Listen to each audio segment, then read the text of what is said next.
Open Your Eyes is brought to you by the Belize Bank, our country, your bank, and Smart, bringing people together.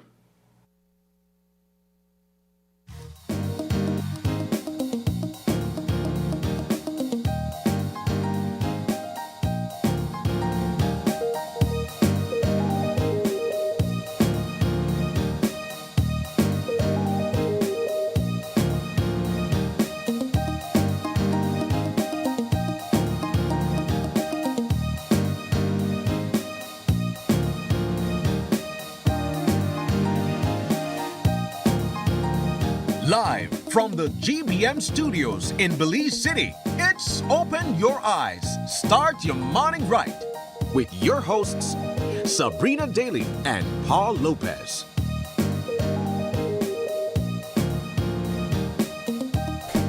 Good morning and welcome to Open Your Eyes. Start your morning right. I'm Sabrina Daly. And I'm Paul Lopez. And good morning Paul Lopez. Good morning. How you doing? I am doing fine. It is Thursday, April 23rd. It is. The month is going by pretty fast, ain't it? It is. Let me give you guys an inside joke. Just this morning, before we went on air, Paul looked at me and said, Sabrina, no said nothing more about the month to go fast, okay? You don't kill it. And this morning he begins with that. You so silly, Paul. But how you doing? I'm doing fine. The day is really beautiful, though. Indeed, I was driving to work this morning and just watching the sunrise, and I was really giving thanks to God for being able to wake up this morning and see such a beautiful sunrise and just enter such a beautiful day, honestly. Yeah, absolutely. I think we've been enjoying some beautiful days, some beautiful sunny mornings for the better part of the week. It kind of gets me excited and pumped to relax for the weekend. Hopefully it stays this way. This is a great time to go out and spend some time with your loved ones. I see someone saying good morning, Sabrina and Paul. I believe this is Esther. Good morning, Esther. Jacob. Good morning, Samson. It is a pleasure to see you guys every morning logging on and talking to us, starting your morning right as well. But we have some conversations to look forward to, and so I want to take you guys over this side to present what those conversations will look like throughout the course of the morning. Let's go.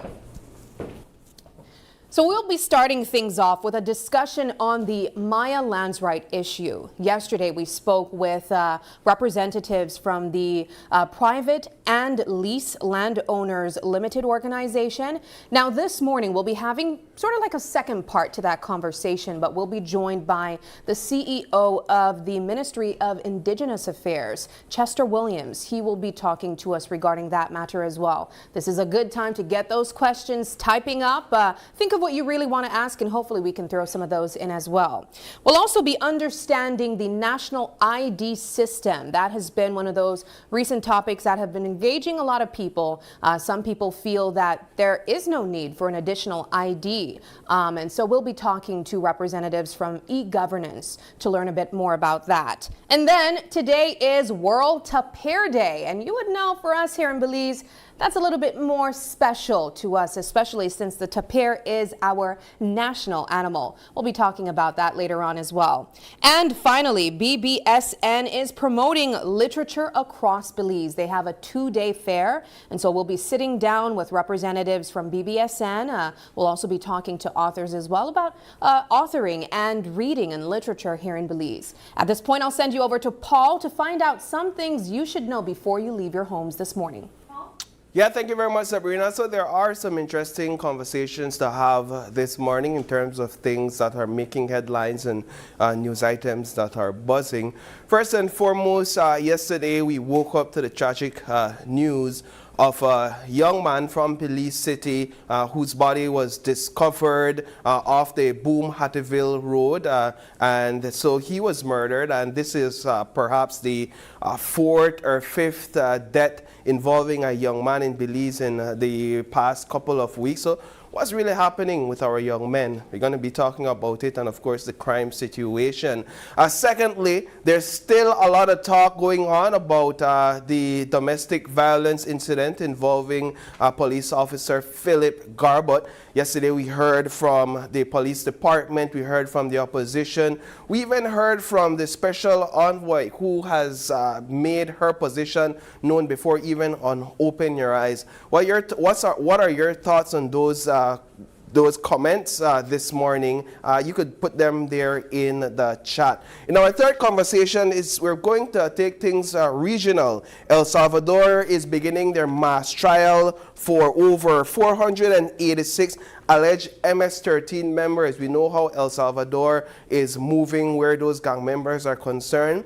And so they're trying those members throughout the course of this week.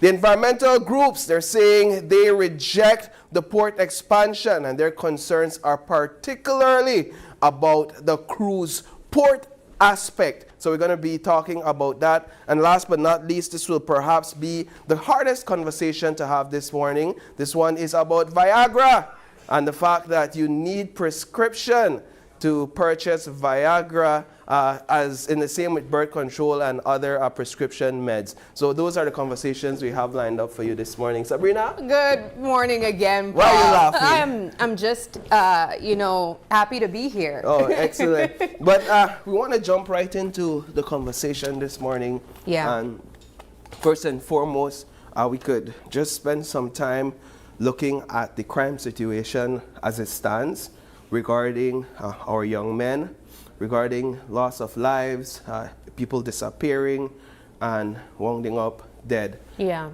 So just to start things off, it was really hard for us to report the untimely death of 19-year-old Jamera Cambranes. He's one of the latest young men in this country that has been reported dead. For me, though, beyond his demise, I think it's the unsettling feeling, Paul, having to report of missing young men and, finding their bodies discovered in some part of the country, one way or another. We heard from loved ones from Mr. Cambranes really laying out what took place moments before discovering his body. We heard from his uncle. We heard from one of his employers as well, or his employer. It's just so sad to see the situation that we are living in right now, Paul. And, it kind of sparks discussions one way or another, whether it's among your peers, among your colleagues, when you see stories like this. And there are several views as to why our country is in this situation.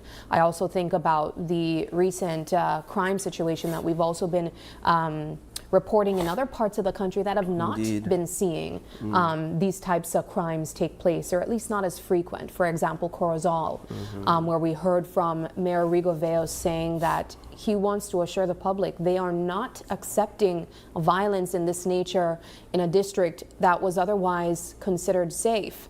And so I reflect on these young men. I reflect on the situation that is currently taking place here. And there's a quote that stood with me from the interview that was done yesterday with Mr. Cambranes' uncle. He spoke of the fact that his father mentioned the only thing that he's thankful for is that they were able to find his son. Yeah. And he also spoke about the fact that a week before, he heard an interview from a mother who was also trying to search for her son, and that she was also thankful for finding her son. And for me, it was hard to hear, Paul, that when situations like this occur, we are at least thankful that we can discover our loved ones, the remains of our loved ones. Beyond them being killed, we're just happy to find them. I think it's a moment that we should be reflecting on, and we should be asking ourselves questions. What more can we do aside from the enforcement part? What more can we do as families, as friends, to be guides, be our brothers and sisters keepers? It's just something that has stayed with me. Yeah, so just to describe some of what we were seeing on the screen earlier, Mr. Cambranes worked at Mars Distribution, and so we heard from our good friend John Marsden, who gave an interview to speak on the young man's character. And Mr. Cambranes is one of, according to my recollection, one of 4 young men in the past 2 to 3 weeks that have lost their lives as a result of this form of violence. So we have Mr. Cambranes. We had more recently Steve Lewis in Dangriga.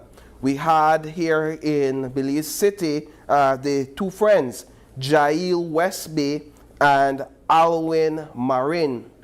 So we could remember those names, at least for me, off the top of my head.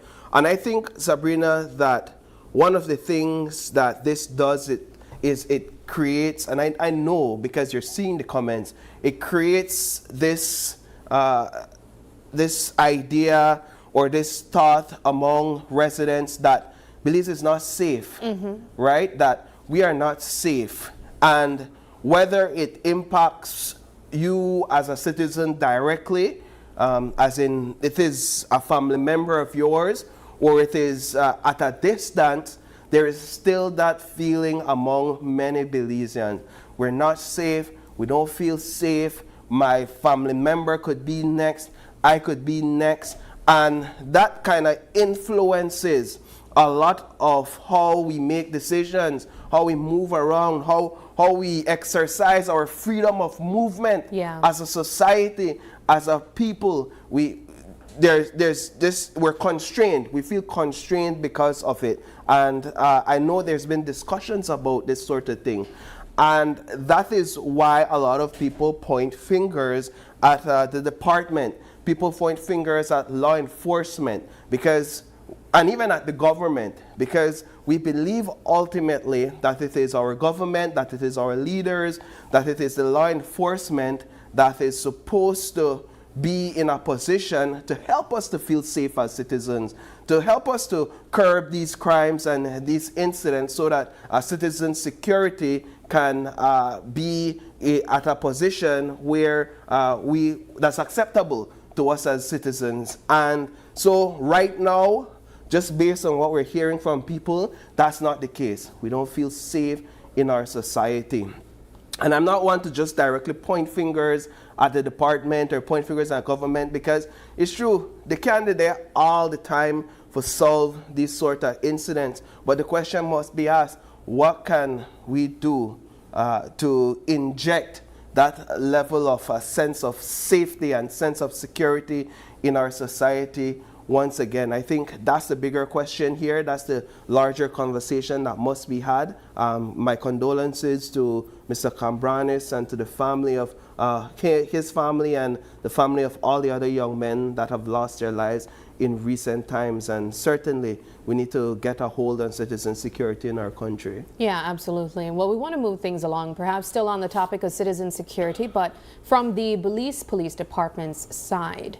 Now, we are still continuing the conversation on domestic violence here in this country after a disturbing video went viral on social media 2 days ago, showcasing a police officer assaulting his common-law wife and his stepson.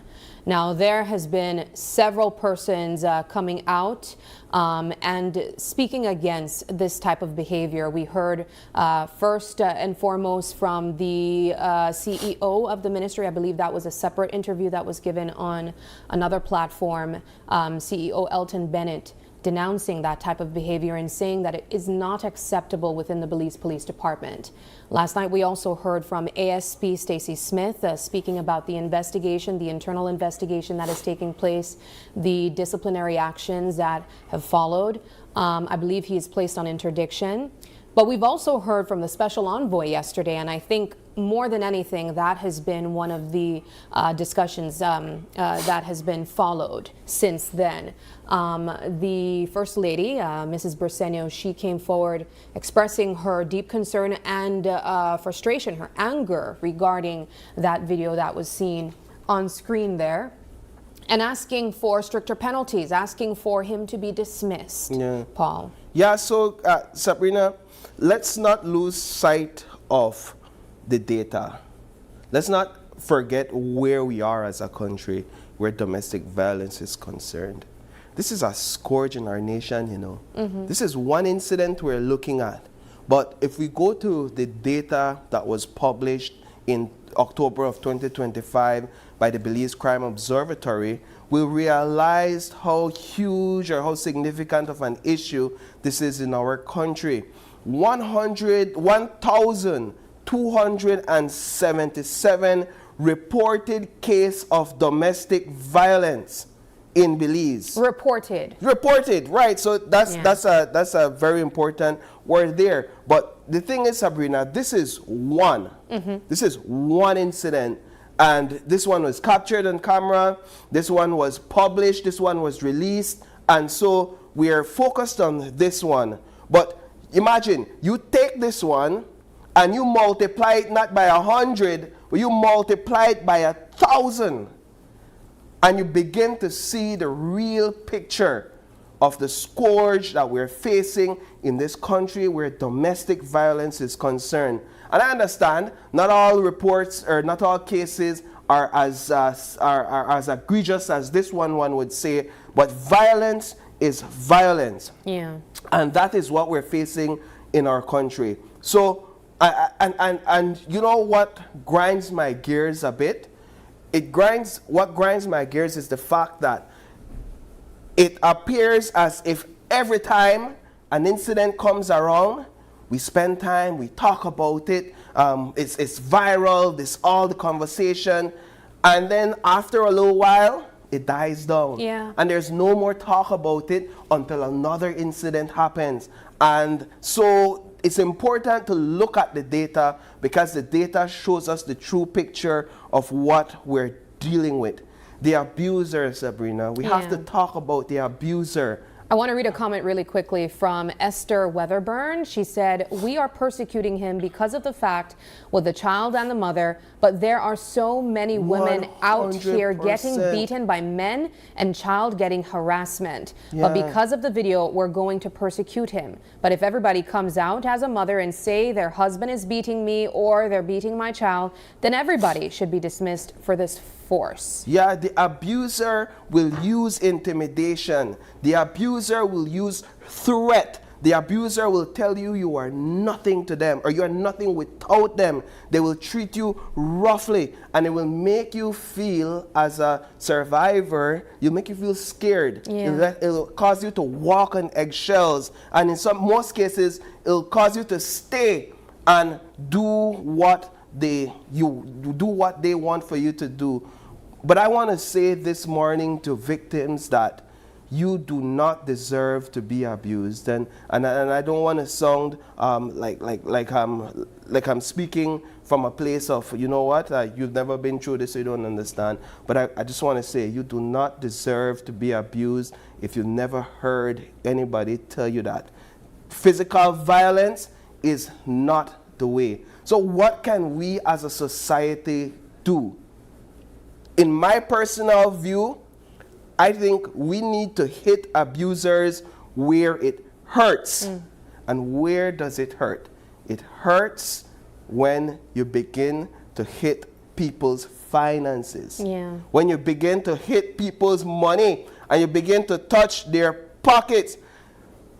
We in this society as employees and as employers should have a zero tolerance policy where domestic violence and domestic abuse is concerned. And in my humble view, it shouldn't only be something where we talk about, right? But there should be action where these policies are concerned. Zero tolerance. Because sometimes you know your co-worker involved in this thing. You know your co-worker perhaps they hit by woman. In some cases they hit by man. And you're like, yeah man, that one there here. But how much of a zero tolerance position do we take on this? And I think that's where a lot of people question the police department. Does the police department truly have a zero tolerance policy for domestic abuse and domestic violence, where the perpetrator knows that if they hit their woman and if there's a report made that my workplace, or police department or any other workplace, that they don't tolerate it. Your job is immediately on the line. line. My job is immediately on the line. Yeah. And it might not do enough to take it away from you internally, but it'll do enough to stop you to have you think really about the actions and the decisions you're making. And I think perhaps that's where we can start as a society.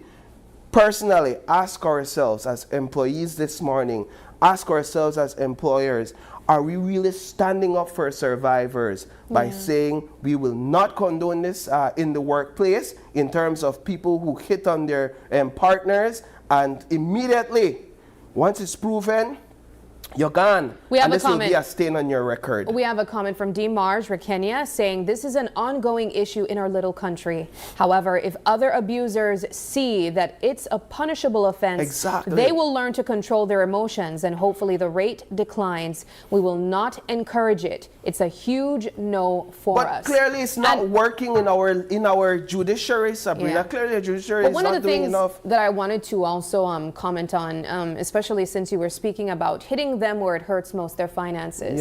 I saw some people commenting on social media yesterday talking about the fact that the abuser mentioned that he was the provider. Exactly. Right? And so they're saying, well, some of the statements being made were that you can't go on fire, man. You imagine how much more abuse that are caused because no money no day in the house anymore. So now he can't provide for himself nor the lady. So that's encouraging the abuse. You know, that's enabling the abuse if you actually have a position like that. So we are supposed to feel sorry for the abuser now and enable him, because if he don't have a job, then he'll continue abuse. Like, are we being for real? Yeah. And so while I started with what I started with, and I'm closing with this, because while Mr. Garbutt is the face of the conversation right now, Sabrina, let's not forget there are over 1,233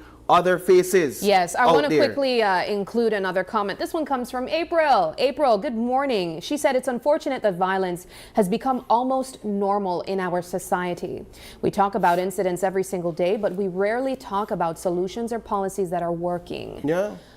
So if it's not working at the national level, if it's not working at the government level, if it's not working at the judicial level based on the complaints we're hearing recently, then let's begin to target it at the employer level, right? Let's begin to target it at the workforce level, and perhaps there and then we can begin to see some real change and some real action where people really think about their actions before they go ahead and perpetuate these types of crimes. I hope that we also continue the conversation regarding protecting minors as well, because 100%. This was a disturbing case of where, you know, as they say, when it comes to abusive relationships, when two head touch pillow, you can't get involved in that. This minor was still abused, and based on that video that was seen, it's easily assumed that he is being abused still, or in future reference, or he has been abused before.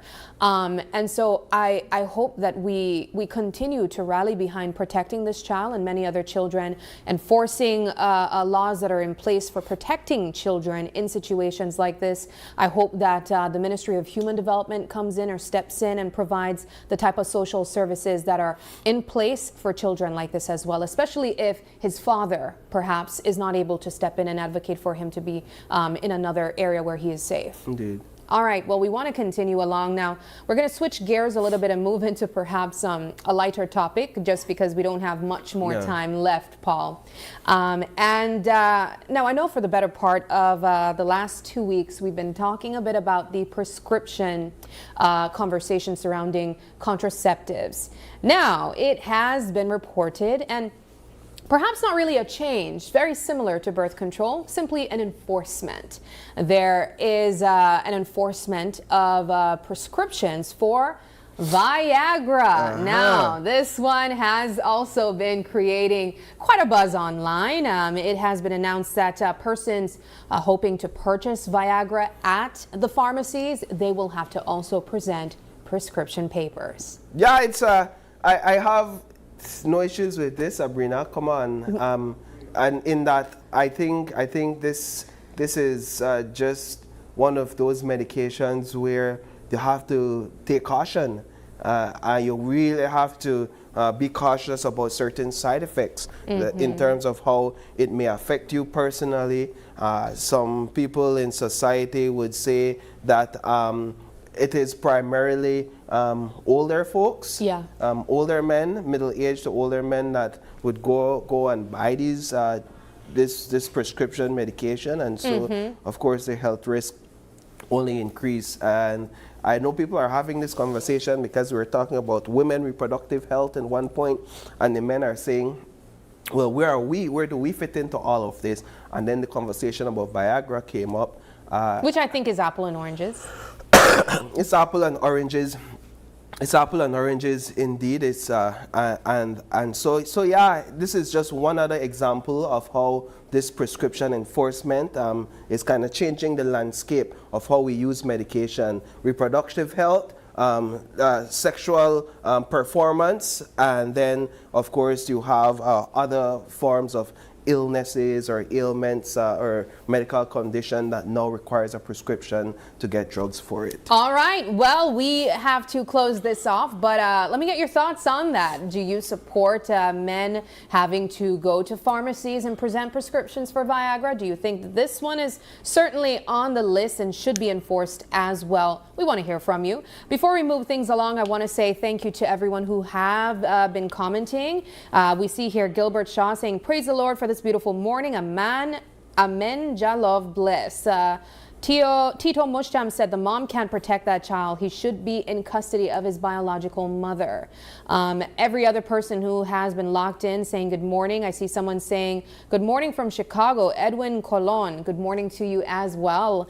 Of course, everyone else, Francisco Madrid, good morning to you guys. Thank you so much for engaging with us. We are moving things along now. We'll be taking our first break, but don't go anywhere. When we come back, we are having a deep dive conversation into the Maya land rights issue, and we'll be sitting down with CEO of the Ministry of Indigenous Affairs, CEO Chester Williams.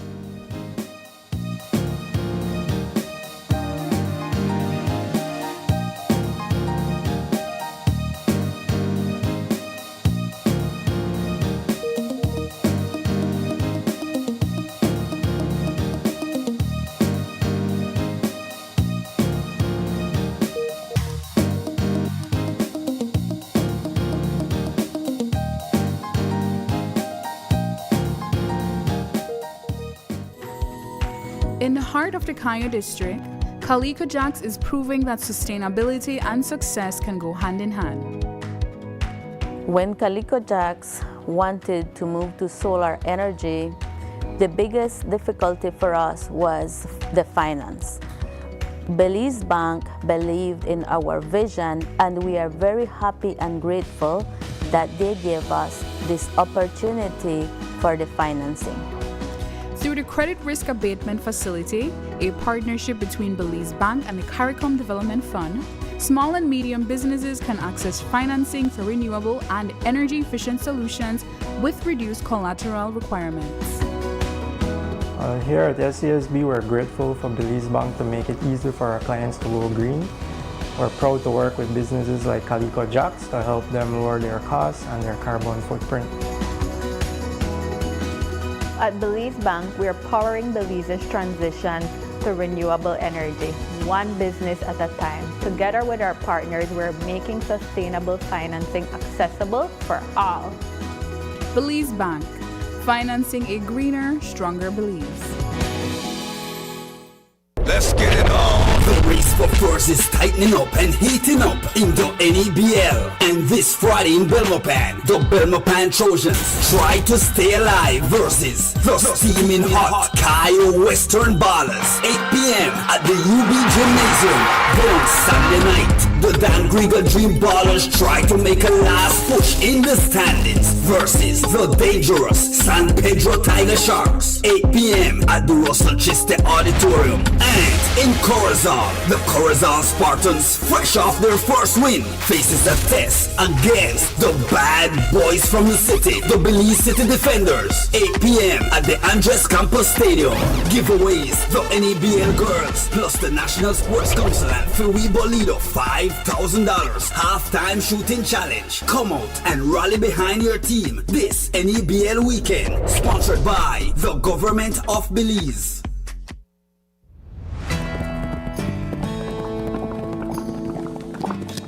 Bye, bro.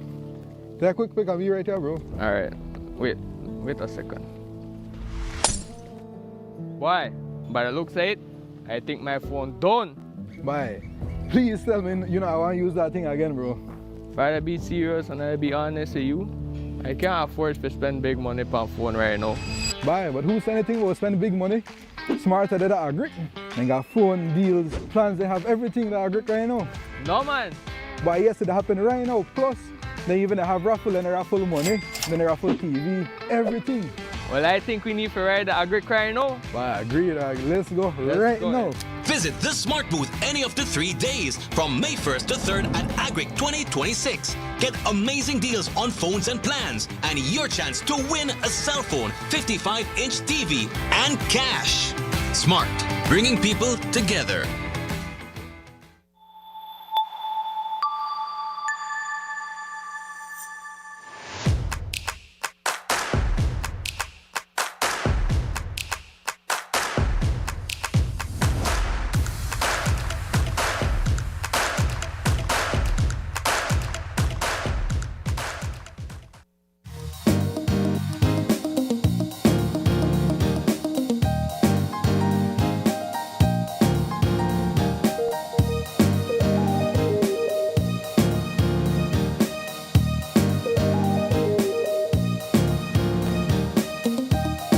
Welcome back. Thanks for staying tuned. This is our second conversation for this morning, and we have joining us on set 2 outstanding young men. We have, of course, Uncle Chester joining us, CEO of Ministry of Transport, Constitution and Religious Affairs and Indigenous Affairs. Whatever message or comment or questions you have for Uncle, feel free to drop it in the comments and let him know this morning, whether it's about Indigenous Affairs, which we're here to talk about. If you have some transport questions, send it in and the man will answer me as well, right now. And then we also have joining him, the Director of the Office of Indigenous Peoples Affairs, Mr. Gustavo Ray Kenya. Gentlemen, good morning. Good morning. Good morning, Morning, Paul. Sabrina. Good morning, Paul, and good morning to your viewers and listeners across the country and those who may be streaming from abroad as well. No problem. It's a pleasure having both of you gentlemen. We are here to talk about serious business and to shine the spotlight on Indigenous affairs and matters pertaining to Maya customary land rights. Mr. Williams, for those who may not be familiar with how this entire conversation has evolved over the last 2 decades, if you would, can you help us to understand, perhaps in summary, if not you, Mr. Kenya, the history of this entire dispute, I would phrase it? Well, basically, Paul, for historical context, you recall that in 2015, the CCJ affirms the Court of Appeal decision that Maya customary land tenure do exist in the villages in the Toledo district. They went on to state that that customary land tenure exists within the definition of Section 3, subsection D, and Section 17 of the Constitution. Now, what does those sections refer to? Section 3D deals with the right for protection from arbitrary deprivation of property, and Section 17 deals with the protection of property, which clearly states that the government, while the government have the right to take away one's property, one's land, it must be done for public purpose, and such person must be adequately compensated, right? Now, the consent order is basically where the government of Belize gave the court an undertaking as to what they're going to do in response to the decisions of the court. So it went on to state that the government of Belize must identify and protect these property rights for the indigenous Mayans, and that the government is to enact the laws and administrative measures to give effect to this communal land tenure. And so with that, what happened, they had the development of the FPIC protocol. FPIC is free, prior, informed consent.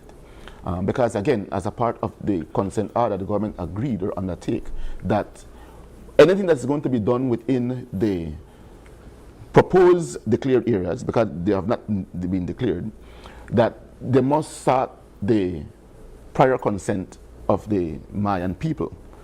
So that is where the Office of Indigenous Peoples Affairs come into play.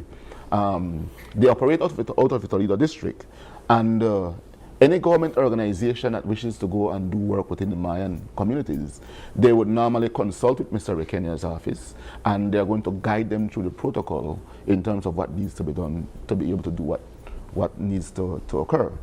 The government have done a lot since now.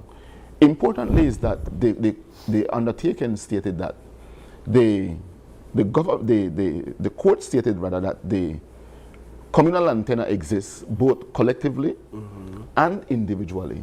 So that would give some assumption that the communal land do not have to just be administered collectively, but there may also be ways that persons can individually own land within the areas. So these are things that certainly might end up back in court for clarity.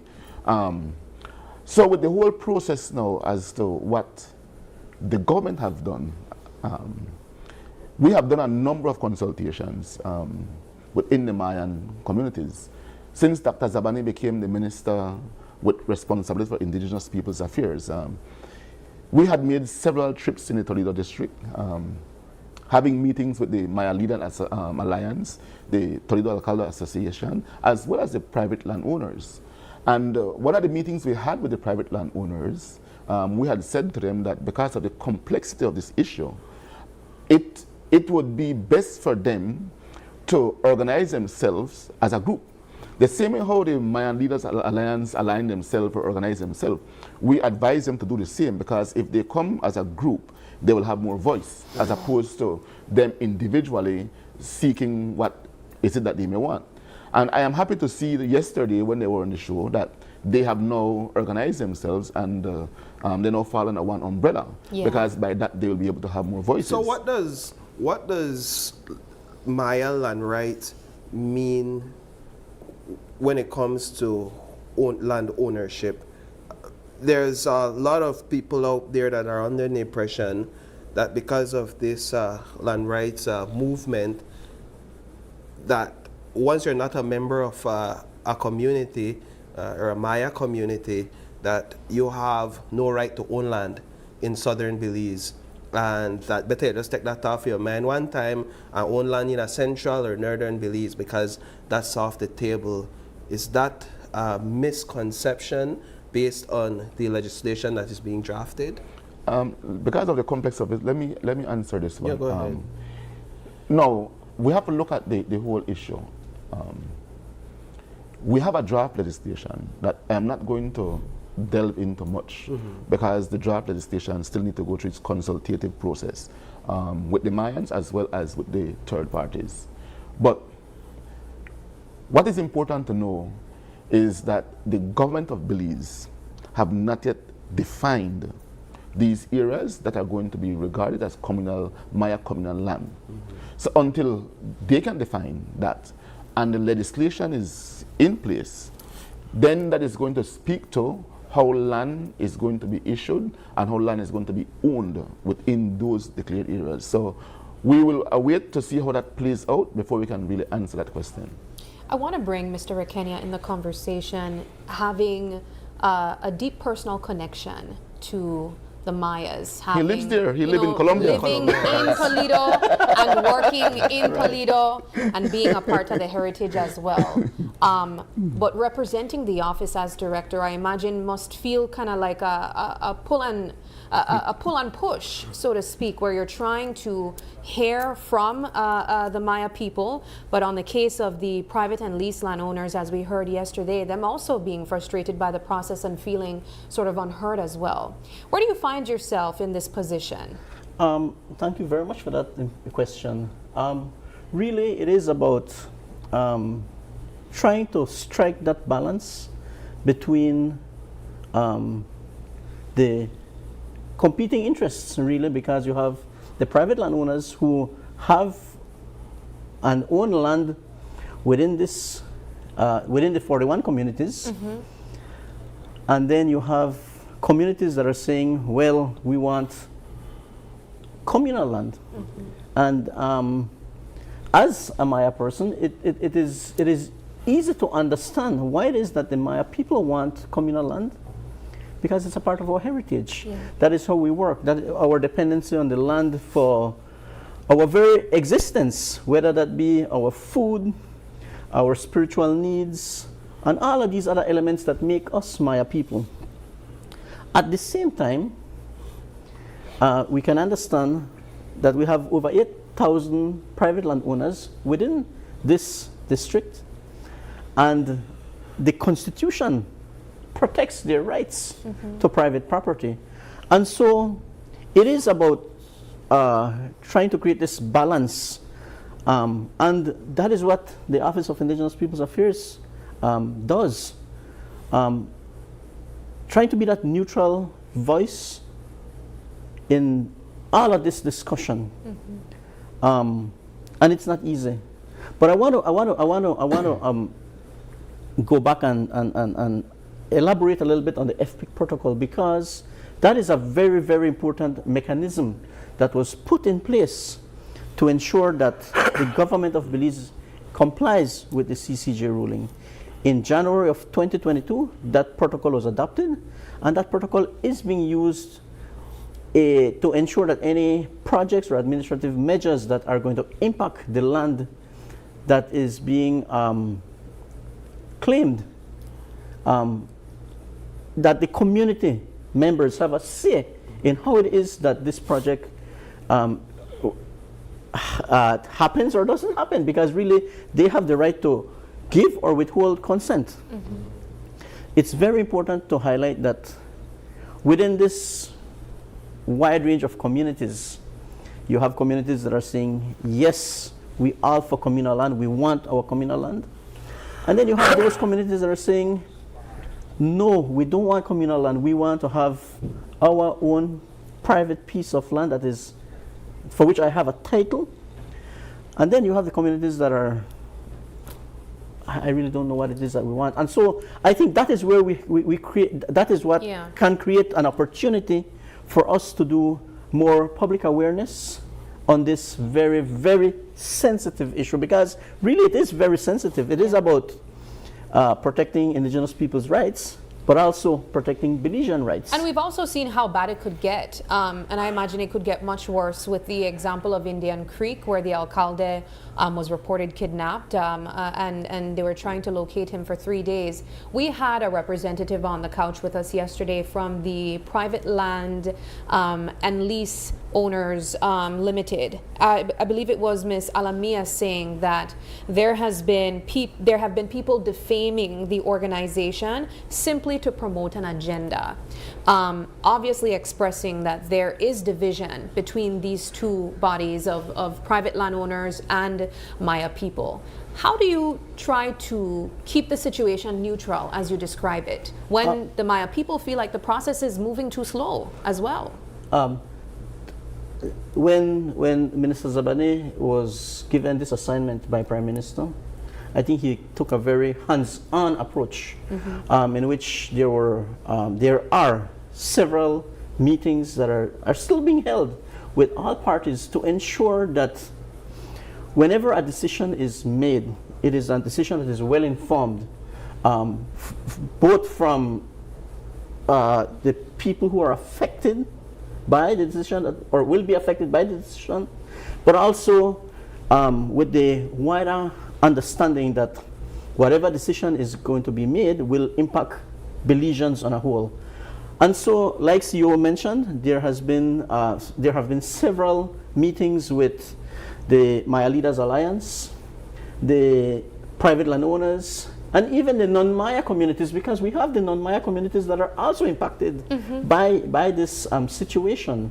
I think of the communities that are predominantly Creole or East Indian in Toledo, that we have the village council saying, well, we've not been able to give out land to our community members, and our community members are asking for land. And so it is about understanding the complexity of the situation, but being very trying to create this balance and compromise, because really I see it as a negotiation. A negotiation between private landowners, communal individuals who want, or communities who want communal land, and of course the government, because at the end of the day, the government also has that responsibility to ensure that whenever legislation is passed, that it is in the best interest of all Belizeans. And to ensure that there is development within these communities as well. Mr. Williams, is it your view that once this legislative process is concluded, that it will finally settle all the disputes and the fights? I do anticipate that when it comes to the legislation, the draft legislation that we currently have, there is going to be more litigations coming out of this.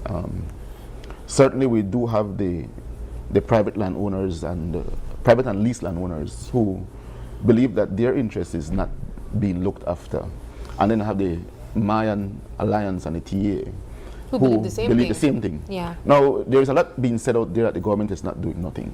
Yeah. And I want to make it emphatically clear that this government is committed to seeing this process through. Why is the process taking so long? The Prime Minister have given the instruction to the Minister to make sure this is done, and our Minister is committed in making sure that it is done within this term of government. Now, I don't want to bash nobody, but I listened to Ms. Liselle Alamia yesterday, and we all know Liselle to be an action-packed person. She's not a person who lays back. She's very aggressive. When she wants to get something done, she's going to get it done. But we must recall that she was the Commissioner of Indigenous People Affairs for 5 years, and she could not have gotten this done. I don't think it was because of her not wanting to, but she didn't because of the complexity of the issue. If it were easy, she would have gotten it done when she was there within that 5 years' time. We're doing a lot to make sure that we get this done. Mr. Rekena is on the grounds every day in the communities, meeting with people. The minister have not shied away from nobody. Everyone who comes to see him, including, he have also sat down with Liselle, and Liselle had also provided some very good information to us and to the minister in terms of what she did when she was there. And those things that she provide some guidance to us. So we're grateful for her assistance in this respect. But we have to understand it is not something that the government can just wake up one morning and say, we're going to do this to help with the people. We have to ensure that we look after the interests of every person who are affected. Where are we today with the process then? And is there a timeline that perhaps brings this entire process to a close before the next general election? Like I said, Paul, the Prime Minister has said that we need to complete this within this term of office. There may be some delay in that, because if we have continuous litigation, that is going to delay the process. Now, I need to make this clear that in the consent order, the CCJ said that the government of Belize maintain constitutional control of all land in Belize. That includes the customary, when it becomes customary land tenure in the Toledo district. And while the CCJ, in that consent order, the government undertook not to issue any further title or lease in the area, it did not say that the titles or lease for those persons who have the whole property in the area is extinguished. So those titles remain valid until something is done legally to say that those titles extinguished. And if those titles were to be extinguished, then it has to come with adequate compensation. Yeah, there will be compensation. Now, the same way how the Mayans are saying that their right to their property is protected by the Constitution, so are the private landowners. Their right is also protected by virtue of Section 3D and Section 17 of the Constitution. I have a question then, CEO. What takes place during this period, this waiting period for private and leased landowners? We're doing the consultation. The government has put in place a review panel. The review panel consists of Minister Zabane, Minister Martinez, and then you have members on the TA and the Mayan Leaders Alliance. We're hoping to also get the private landowners a seat around the table, but the Mayan leaders have refused to have them at the table. So the minister, again in his wisdom, do not want to leave out the third parties, because he believed that the third parties have vested interest. They have a lot of investment in the area. And a constitutional right? Yes, and a right. So the minister have already agreed that he's going to still have consultations with the third parties, and whatever is going to be the final legislation that goes to the House will have the input of both the Mayan people and the third parties. And again, as Belizeans, we all need to pay attention. This issue is going to have a huge implication, not just on the Mayans, but on all of us as Belizeans, because there's going to be a financial cost attached to this. The question is, where is the money going to come from? So we need to pay attention. If it is that we can find a balanced approach where the Mayans would say, well, you know what, Mr. So already have so much investment in this area. We can leave him there within our community and continue to operate without getting him out. So we need to have some compromise in dealing with this issue, because again, it affects all of us. And like what was said yesterday by one of the guests on the show, that as Belizeans we have always been living together, right? And we need to find ways how we can continue to do that. Excellent. Well, gentlemen, we have to wrap up the conversation. I know the time was brief. We spent a brief time together, but just like those down south, everybody wants a piece, right? So, but Paul, just to wrap up, I listened yesterday when they were speaking about issues arising in the Mayan in the Toledo district. I want to say that we had also put together a pro tem committee chaired by Mr. Rekenya that looked after those complaints. So every complaint that comes, it goes to Mr. Rekenya's office. Then the pro tem committee, which consisted of the AG ministry, the Ministry of Infrastructure, the Natural Resources, Forestry, they look at the issue. If it pertains to that ministry or department, then they find ways to address it. So most of these things have been addressed, including the police. Now, the reluctance of the police has to do a lot with the fact that they're not properly trained in how to deal with these issues. So Mr. Rekenya is organizing a training with the police where they'll be taught how they can address issues within the Mayan because villages. even in the Maya communities, there's their own policing systems within the alcalde system, right? But the alcalde will have jurisdiction to do certain things. So there are certain things that the police must go in to address. Yeah, and I learned the other day that they could arrest, and they have these sort of authorities, which for me is very interesting. But we're out of time, Mr. Rekenya, unfortunately, right? But I want to thank both of you gentlemen for joining us. If we had more time, we would have jumped into the issue. Yes, please. 100%. But thank you because we're not touch the consultation set. We need to go to UB. And then there's issues within the Creek as well. Recently with land distribution that I'm sure came to your desk, and I know you were down there. I was personally informed you were down there as well addressing that issue. But if you want, you can arrange a day next week and we can come back and have a more longer discussion, because there's a lot that needs to be said. All right, let's arrange that then. Gentlemen, thank you both so much.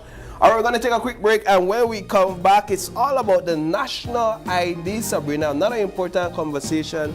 Consultations are coming up for that. Stay tuned. We'll be right back.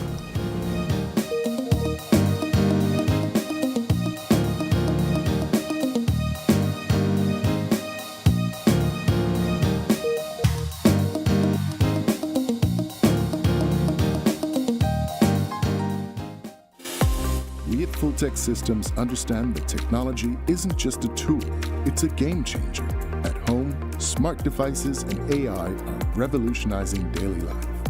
In education, tech is making learning more interactive and accessible for students and educators alike. For businesses and government, it's driving innovation, streamlining operations, and unlocking growth, leveraging tech for better services, infrastructure, and security. At Full-Tech Systems, we help you thrive with cutting-edge solutions, partnering with leaders like Dell, HP, Microsoft, APC, Fortinet, Cisco, and Tomy 8. We deliver the right products for your needs, whether it's boosting efficiency, improving customer engagement, or scaling operations. Connect with us and let's drive innovation together.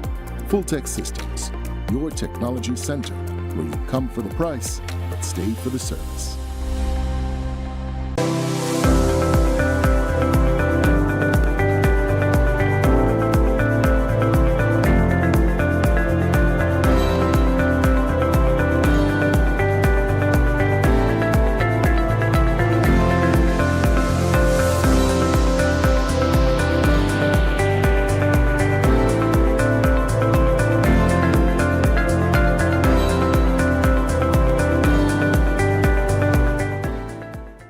I've always been fascinated with gemstones. It's all about taking nature's beauty and creating something uniquely beautiful.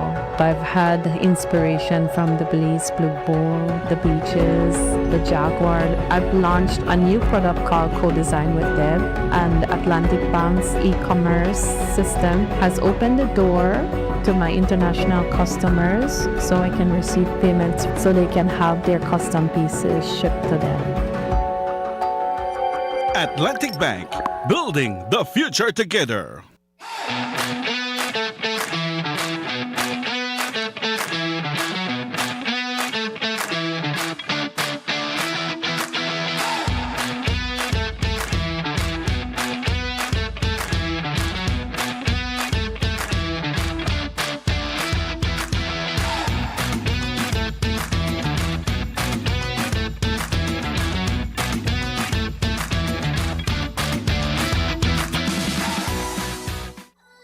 Haven't updated your information recently?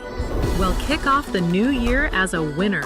RF&G Insurance is giving you a free chance to win every month.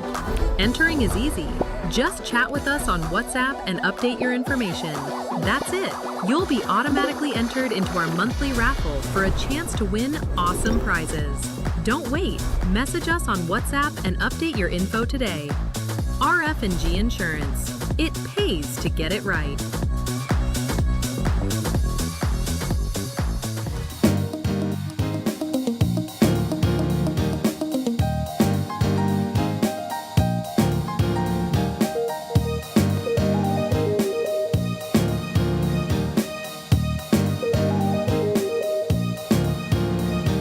Welcome back. We are having our third conversation this morning, and it's all about understanding the national ID system. Rollout. We are joined by three representatives to guide us through this conversation. Here with us this morning is CEO of the Ministry of E-Governance, Jose Urbina. Good morning. Good morning. Also with us, back on the couch, Change Management Manager representing the Ministry of E-Governance. We have Tremit Parriott on the couch with us. Morning. Good morning to you, Mr. Parriott. Welcome back. And also with us, legal consultant representing the Ministry of E-Governance as well, Donna Esposito. Thanks for having me. Good morning, guys, again, and thank you so much for joining us. I think having this conversation at this time, it's timely. One, we know that you guys are set to begin a 2-day consultation process, one in Orange Walk today and then tomorrow right here in Belize City to answer all of those questions that you guys might still have regarding the national ID system that is rolling out.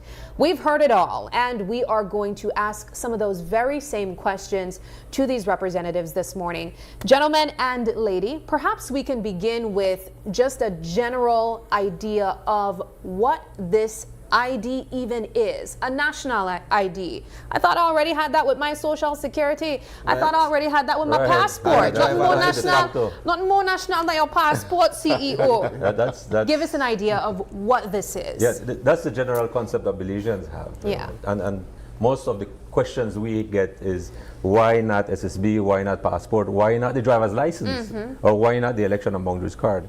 But the reality is that because of the concept of digital transformation and because we are working diligently in ensuring that all of these services are put online, now we need to ensure that there's a way for those service providers to validate who is applying for those services.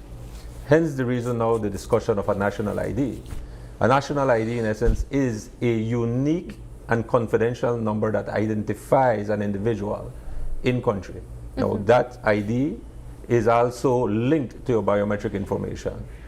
So that is the true essence of the national ID. Important to highlight though is that it is to be used to validate a user, a person, while doing an online transaction. So now we're moving from the physical realm where we use our SSB or our passport to make a physical transaction in the application process. Now we're moving to the internet. The online transactions are also important and legally binding also. So that is why we essentially need a national ID. Will there be other uses for it in the physical transaction space? Because you touched on digital, right? Yes, So I just because want to- when we look at services and as we progress, not all the services will be online. So as we progress and those digital services become accessible from the comfort of our homes, we will be able to use the national ID. And for services that we need to physically be there, we also can use the physical card or a digital ID. My perspective is I would love to push only the digital ID, but we also need to realize that there are urban and rural communities that do not have or lack 100% access to the internet. This is the reason why we're also promoting the physical ID card. So what form will the ID come in? What will be the form of it? We're used to physical IDs. Well, you said physical and Yeah, seemingly It will be digital as physical well. and digital? Yes. Okay. Okay. Yes. So Go ahead. as a citizen, when I register, when I'm onboarded on the system, the expectation is to have two options, or maybe three options. You either choose to have a digital ID, which will be on an application, a digital wallet on your smart device, Nice. or you can say, but you know what, I still feel better with my physical ID. Yeah. And you choose a physical ID, or there will be times when an individual will say, I want both. Yeah. Now, when we look at the cost of sending you a digital ID, it's almost free. It reduces the investment cost from the government of Belize versus the government issuing a physical card to you. Does That it is replace the cost. the many other IDs that we have, the passport, the social, you know? Physically, yes. Okay. Physically, yes. Not the services and not the need for their records. We understand that the VSU, the Vital Statistics Unit, your vital statistics takes precedence over everything else, right? Your birth paper and stuff like that. But the physical card, that one should replace the physical cards of the others. So it's For only one now, example? so your wallet are empty. So for example, what will it replace? Your social security, from what we know at this point in time, your social, your elections and boundaries, your driver's license. The hope is that all of those things will be on an app where you can access through your card. Oh, okay. So let me try to It's summarize. part of the ecosystem, right? Yeah, it's part of the, that's the word, It's ecosystem. you have the national ID system, and the national ID is also connected to all other databases. So, for example, if they scan the national ID, they'll be able to see if your driver's license is up to date. Ooh. Depending No? who is asking, right? For Okay. example, we will only, through the system, you can only share the necessary information. So if it's the police on a checkpoint, for example, checking licenses, you are able to share that information with them, whether you have a valid driver's license or you have a valid insurance or a valid vehicle license. Within the ecosystem. Within the ecosystem, because So on the we would back have end, to share. because on the back end everything is connected, right? No. The concept of how the national ID works is that it's very user-centered or centric, that you have the control of what information you share. So if let's say you want to do a service and that service is age validation, ensuring that you are 18 years old, you can either scan the code of the service that you want to apply for, and you get prompt on the wallet and you say, yes, I want to share my age, and you send that information. So you decide what So- type of information will be stored on your national ID. No, it's ecosystem. No, Or the you na- decide what information you want to share. Okay. Yeah. Okay. Yeah. All right. You have to understand we are cavemen Yeah, when it yeah, comes yeah, to yeah. We these try. sort of technological advancements, and I'm But sure a this lot is of the people are reason in the why we have the position. stakeholder engagement, Yes. because the concept of the national ID is new for Belize. Yeah. 100%. While within the region, and in Caribbean, we can see Jamaica has it, Barbados has it. Within our borders, we can, neighboring countries, we see that Mexico has it. So it is nothing new within the region, but for Belize and Belizeans, it is a new concept. And for us, it is very important to ensure that we don't only answer some of the questions, because we don't want it to be a debate. Yeah. But we also are able to capture the concerns. Every question comes with a root concern. Yeah. And we want to ensure that we get that concern from our general public, and that we're able to capture it. And if it's something that needs to be considered, then we look at the legal aspect, because we're also working on the legislative framework that is So needed what are for some a of national the ID. legal considerations already being made? A couple of them. Yes, of course. First of all, I'd like to highlight that the bill that has been drafted is regionally, I would say, one of the most comprehensive laws that has been drafted to date in the region, if not the most comprehensive. In that it is not the result of, it wasn't drafted overnight, thin air. It's the result of a lot of conversation with stakeholders and agencies, and of course led by the Ministry of E-Governance. So it really takes into consideration some of the fundamental pillars that are important in terms of protecting individual rights while creating a system that is very modern and effective, and really, bottom line, makes life easier for every individual. We wanted to create a law based also on the conversations with other agencies in the ministry that was human-centered and protected individual rights above all. And how is that done? First of all, it's sort of a multi-layered system legally, where first there is specific and explicit prohibition for things like surveillance, monitoring, tracking, pooling of data. So that is prohibited in the law.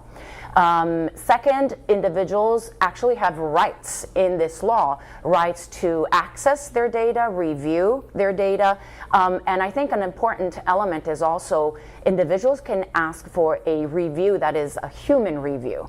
So it's not just a system that stands on itself, like technically. It really is human-centered and catering to individuals. And of course, then there is the sort of institutional layer built into that system where an independent authority is established to really give that oversight, a level of independence that is needed to ensure that individual rights are protected. And so I think the individual right element, hand in hand with the non-exclusion aspect of the law, is very important to stress, and how Belize is ahead of the curve on that. And we are creating a law that is modern and fit for purpose for Belize. I want to get Mr. Perriott in the conversation. You kind of teased I was this. good here, you know. Yes, you kind of teased it, I believe, a few weeks ago, that we would be back on the couch with you talking about the national ID system. However, before the consultations, there are already conversations taking place about it. Still ongoing. And still ongoing. And I believe you went on record to say that you wanted the help of Belizeans. That is right. And also that you guys didn't have all the information as yet, as you also alluded earlier. And so I imagine hearing feedback from people, there might be some new stuff, there might be some older stuff that I've just mentioned there. Have anything come out so far that have really surprised you in regards to concerns coming from Belizeans, or simply questions? Lots. I think that the more we get into the grind of this, because it's in its infancy stage, right? The more the perspectives allow us to see, oh, we need to be clear in certain areas. Our good friend from immigration made it interestingly known that he didn't particularly understand the difference in certain laws, and it was based on public and private entities, two separate things, and we weren't particularly clear on that. So that comment that he had helped greatly for us to be able to say, all right, then we need to differentiate and need to make this distinct in its explanation so people can understand better.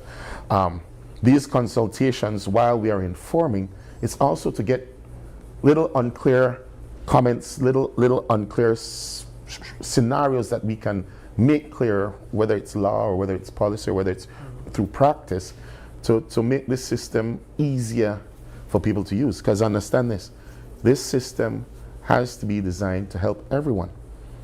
And I think that people misunderstand how difficult it is for people to access the necessary services. There was a video, I don't know if you saw it on Facebook a while back, where this family was coming from the Keys down south. right? And they had to get up before the sun was up, and they traveled in boat from the quay, hour, whatever it was, to get to Dangriga, and from Dangriga, they had to catch bus with their family just to get to lands up here. It's not efficient. It time consuming. It takes people away from sometimes they're very important money-making opportunities. And so I feel that being present in the consultations is a major part for us to know how better we can create the system, build the system to help our people. So when are consultations set to take place? Today and tomorrow. Well, yeah, we have begun our educational campaign. Part of it is to provide factual information to the general public. Today we have our first public consultation in Orange Walk at the Central Park at 6 p.m. And tomorrow we have the second one here in Belize City at the Biltmore Hotel at 5:30 p.m. So we are allocating 2 hours of consultation. Again, I invite the general public to be out there. It's for us to hear your questions, try to answer them as best we can, to capture your concerns, and we will have our staff lagging those concerns. And it's going to be actively discussed, and we will come back. This is the first 2 consultations. We are expecting to go countrywide. I'm also recommending to the team to go to the high schools, to the tertiary educations, because I think our young people need to be informed also in terms of the process. And we also need to listen from our young generations out there. So it is the start of a long educational communication campaign, and we again invite you need to be out there. Yes, Facebook and social media is an important aspect of communication, but I think it adds value for you to go out there and hear the factual information that we will be providing, and to share your opinion also. Well, we'll definitely be following along this conversation, and I'm glad that we're able to have it in the initial stage, and I'm sure that as the time goes on, there'll be more questions asked and even more questions answered and more clarity provided. So we want to thank you all so much for joining us this morning. No, go right ahead. Give us. I'll give you the final say. Just for public information, yes, there will be some giveaways and some food available at the consultation. That you got with wine out for real. And want me to think about it first, but no, we're going. I think that virtually. it will be live streamed, yes, but being there, being present is key for us. And another thing, this is the last question that I think we really need the public to know. Why not the Social Security card?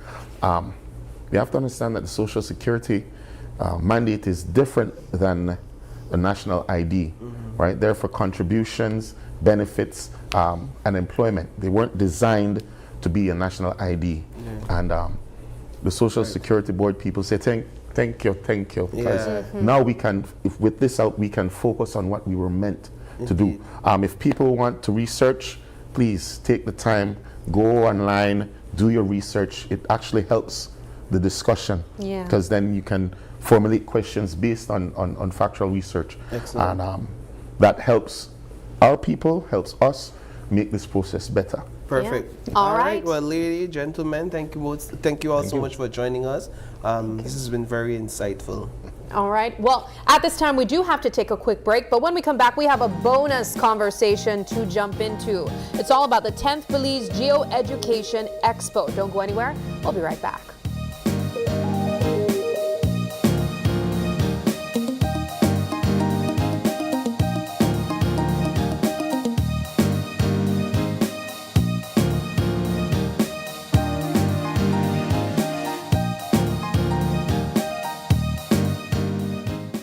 Insurance fact. Did you know with Home Protector Insurance, home and property insurance does not only cover hurricane and fire?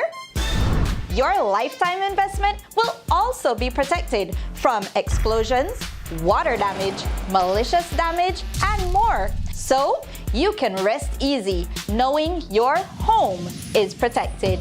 Visit any Home Protector Insurance office near you to learn more.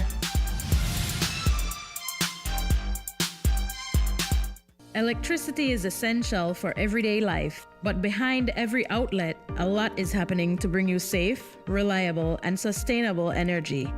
Let's start at the beginning. Independent power producers across Belize generate electricity using a mix of renewable and non-renewable resources. Electricity travels across a network of high-voltage transmission lines capable of transmitting electricity across long distances. Electricity then reaches your nearest substation, where it is adjusted to a lower voltage, making it safe to travel on the distribution lines you see in your community. From there, electricity makes its final journey from the distribution lines to your home, providing you with safe and reliable power when you need it. Belize Electricity Limited. We continue to serve you.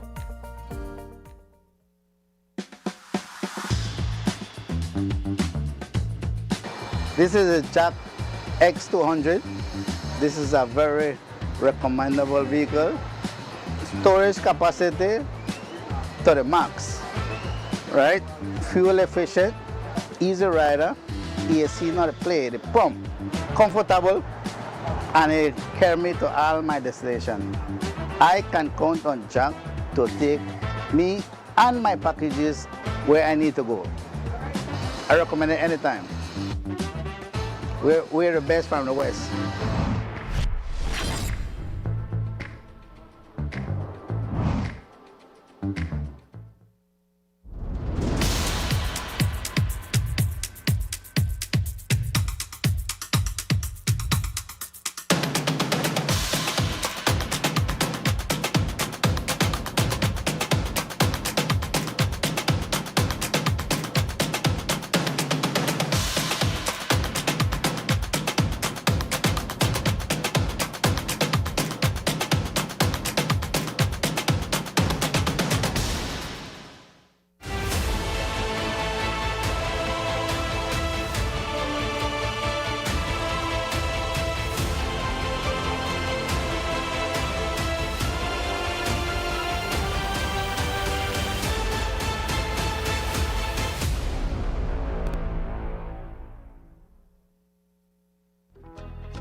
Tourism in the Caribbean is evolving, and the way we grow it matters more than ever.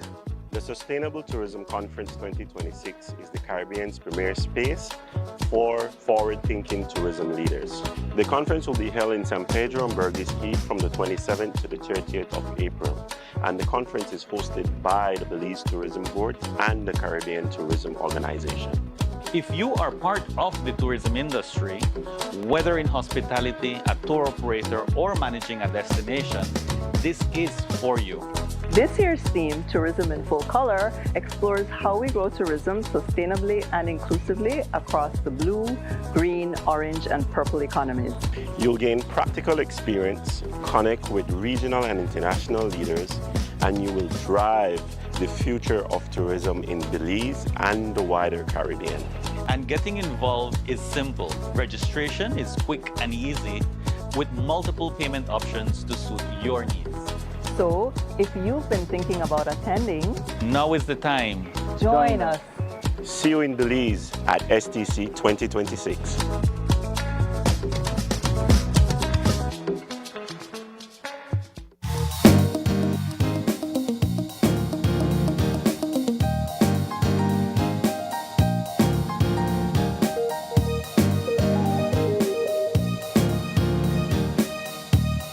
Welcome back. We are moving things along, and as we mentioned before the break, we are jumping into our next conversation. It's all about the 10th Belize Geoeducation Expo, set to take place this Thursday, April 30th. Next Thursday, April 30th. Don't worry about that, guys. And the theme this year is embracing technology-driven education through GIS. We are joined this morning by three wonderful representatives. Joining us is Mrs. Loretta Palacio. She's the Managing Director for TBSL. That stands for Total Business Solutions Limited. We also have here with us Miss Fallon Santos. She is the Operations Manager, also representing TBSL. And Miss Keisha Fermin, I'm so sorry. She's an exhibitor for the Belize Coastal Zone Management Authority and Institute. Ladies, thank you so much for joining us and welcome. Welcome back, I guess I should say. Thanks for having us Thanks again. for having us. I know last year we took a little bit of a hiatus. I understand that there was not the expo last year. However, this is still a big deal. 10 years of having this exhibition, teaching young people and even, general audience what GIS is and providing a bit of understanding of what it does for our country and for different sectors as well. Ladies, let's begin with understanding GIS in the first place. What is GIS? What does it stand for? Right. And what is the importance of it? Good question. Well, thanks for having us. I was sharing earlier that Channel 5 has been a part of our journey, really from day one. We have made all these strides easy over these years because of your contribution. All the events, Marlene, as I was saying, Marlene and I were sharing last week. I have to show her that baby picture was so young, so long ago, because this is the 10th Expo, but we started 15 years ago. And so we've been on this coach for all these years. So thanks to you guys, for supporting this important initiative. And before I answer your question, it's Girls in ICT Day. So shout out to all, today. So three women here in technology. Quite a moment, right? Yes, and I just want to make sure I make mention of that. So GIS, we've been talking about it for all these years. It's a system that we use to create, manage, and analyze geographic data. And so we've seen the elections on the TV. When we municipal elections, general elections, we see where there's a fire outbreak. We can look at population data. We look at development areas, tourism data, tourist arrivals, and so forth. So there's a lot of uses for GIS, looking at land, soil type, and looking at where people are moving from or to. I look at sales, for example. Where am I going to expand my business? Because there's a growth in this village. This village is growing rapidly. So GIS allows us to create the data, manage the data, and analyze. And so we love to see students learning, and we love to see educators being empowered.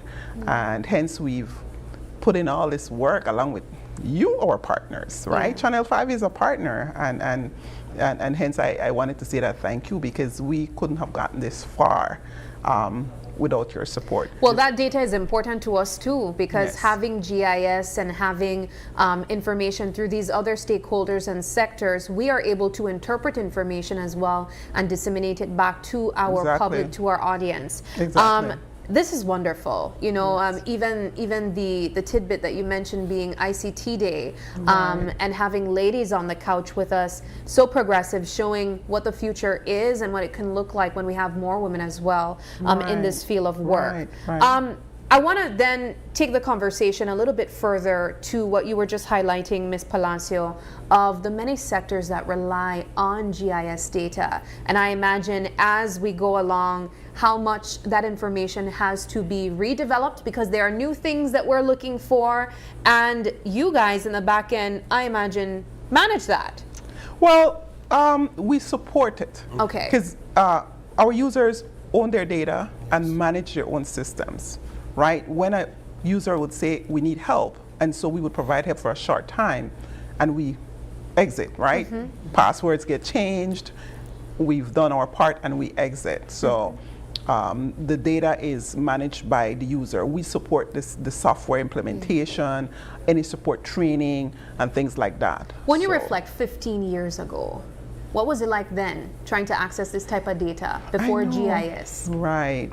I mean, it existed before that, because the Ministry of Natural Resources, LIC particularly, they were using it, for parcel data, etc.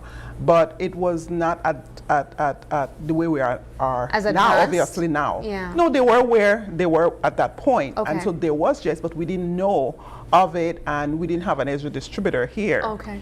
we are the Esri distributor. Esri has an office in almost 100 countries.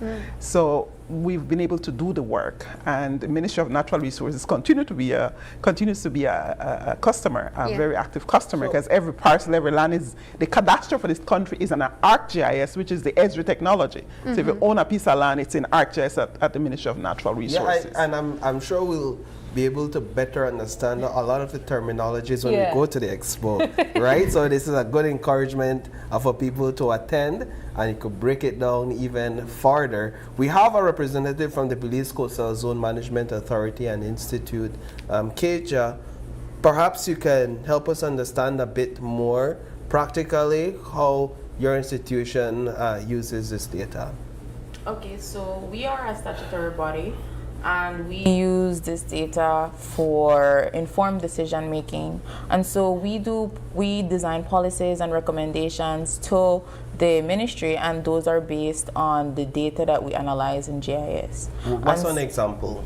Most recently, we've been working on the BSUP project. So BSUP is the Belize Sustainable Ocean Plan. Yes. Under our Marine Spatial Plan unit. And so we've been using data that we've collected about coastal communities, about the different stressors that happen in our marine space, the different marine ecosystems. We've been using all that data to pour into this project so that we could meet our goals under the Blue Bond, which is currently they're working on the biodiversity zones. They're doing consultations on that right now. So we've been analyzing the data on where high biodiversity is, where people fish the most, and we're trying to make that balance between human use and conservation so that we move forward in a sustainable way. I gather that part of the GIS system, if you would, is a collation of data, right? So different entities work to bring all this data together in one location. Am I going in the right direction? Exactly. And they're called layers. And they're called layers. Right. Layers as in the people that put in the data. Layers of data. So you'd have. Oh, okay. Layers of data. Yeah. What? Yeah. I'm a layer. Yeah. No. So you could have population being a layer. You could have soil type being a layer. You have the topography, different layers, and you could make a map sandwich. Right. Oh, I love that. You could do analyses, right? Yeah. So then you could say, okay, I want to look at Belize City, get the population by the sex, gender, right? Yeah.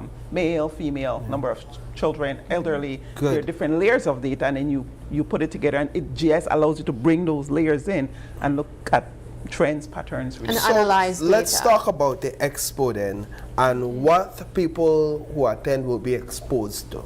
Okay, so before the expo, we have the opening ceremony, and that starts 8:15, and our highlight there, the keynote speaker, is Mrs. Diane Mejia, who is the CEO of Ministry of Education, Culture, Science and Technology. So our 10th year, we're so happy to have her join us. And after that, we move over to the expo where we have our exhibitors. We have 12 exhibitors this year, so it's the largest. Is it? Congratulations. It is the largest, and so and earlier you asked about the sectors, and looking at all our exhibitors, you would be able to see the diverse sectors. So whether it's in conservation, we have FCD there. Whether it's in policing, you have looking at the crime analysis and looking at crash incidents analysis. That's the main one they'll be doing. You look at agriculture, Ministry of Agriculture will be there. SIB, the statistics. So we have 12 of them that will be there with us, and so we invite everybody to come. Another highlight, because it's a education expo, we have over 1,000 students attending the expo. 30 schools this year, countrywide, coming from the Keys, coming from villages all the way in Toledo. And so we're excited to have them experience, using these applications at the test drive station. They get to sit at a computer. So not only listening to the exhibitor's story, but understanding how they themselves can learn with GIS. Yes. And educators are equally excited too, because we have geo mentors who are offering support that we could help you to begin teach with GIS. There are user-friendly applications that you could get a hold of and incorporate it within your lesson plans in the curriculum. Wow. And so we've grown, and we're excited that students are at this state right now. As we wrap up the conversation, I'll ask if you have any sponsors that you would Most like definitely. to We pay can't do respects this to? without our sponsors, our gold sponsors, the UNICEF Belize and Belize City Council, as well as our silver sponsors, DigiWallet. We have the 5 C's, as well as we have we have Ministry of Education, Science and Technology, but we also have supporting sponsors. So we have PACT, PUC, DYS, Snackers under Boeing and Crystal, and NBB. Where will the event take place? Ramada Princess Hotel, Belize City, April 30th, next week, Thursday. I just want to clarify, though, that we're pretty much full when it comes to schools. Okay. Right, this is for Because schools will be listening and say, all right, we're going. But the quality control is very important to us. course. And so it's been months of organizing who's coming what time, how many students, how many they're bringing their buses. So we're here for the PR part, and the public is invited, but for schools, I think we only have like 2 slots left, and so we're yes, inviting and calling out to show up, but for schools, it's pretty much full. You got space to the media? Most definitely. Media gets its own invitation.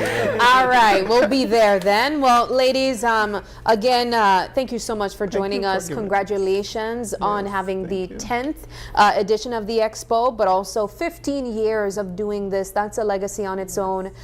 We continue to support you guys, and we wish you all the best. Thank you. Thank you. Thanks for All having right. us. Well, we have much more to celebrate. When we come back, we want to highlight World Tapir Day. We'll be joined by the Belize Zoo talking about wildlife conservation for our tapirs. Don't go anywhere. We'll be right back.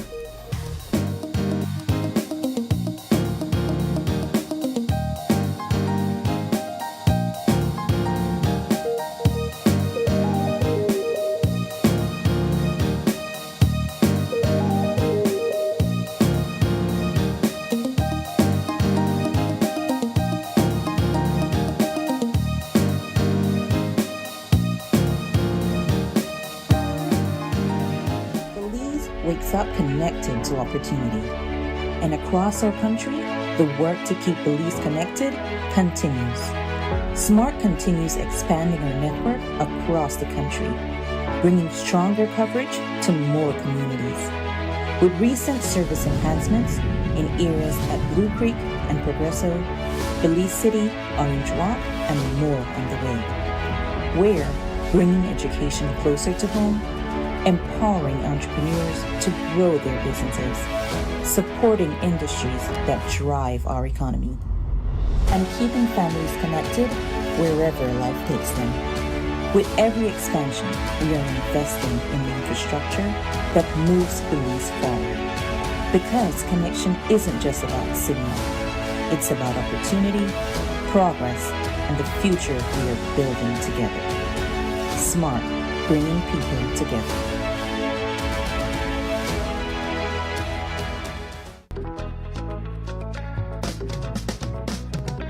Tourism in the Caribbean is evolving, and the way we grow it matters more than ever. The Sustainable Tourism Conference 2026 is the Caribbean's premier space for forward-thinking tourism leaders. The conference will be held in San Pedro and Burgess Key from the 27th to the 30th of April, and the conference is hosted by the Belize Tourism Board and the Caribbean Tourism Organization. If you are part of the tourism industry, whether in hospitality, a tour operator, or managing a destination, this is for you. This year's theme, Tourism in Full Color, explores how we grow tourism sustainably and inclusively across the blue, green, orange, and purple economies. You'll gain practical experience, connect with regional and international leaders, and you will drive the future of tourism in Belize and the wider Caribbean. And getting involved is simple. Registration is quick and easy with multiple payment options to suit your needs. So, if you've been thinking about attending, now is the time. Join us. See you in Belize at STC 2026.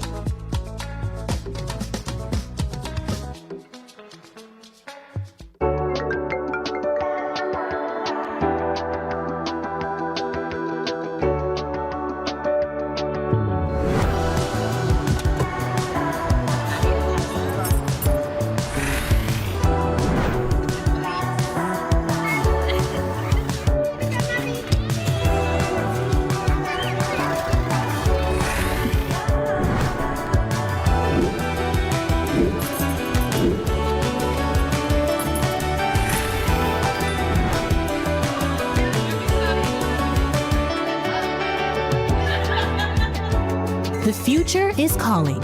Belize Bank, your future, our commitment.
My bro, take a quick pic of you right here, bro. Alright, wait a second.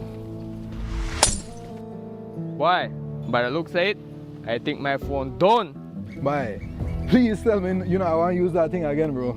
If I be serious and I be honest with you, I can't afford to spend big money on phone right now. Bye, but who said anything about spending big money? Smarter than the agric. They got phone deals, plans, they have everything that agric right now. No man. But yes, it happen right now. Plus, they even have raffle and they raffle money, then they raffle TV, everything. Well, I think we need to ride the agric right now. I agree, dog. Let's go Let's go now. Visit the Smart Booth any of the 3 days from May 1st to 3rd at Agric 2026. Get amazing deals on phones and plans and your chance to win a cell phone, 55-inch TV, and cash. Smart, bringing people together.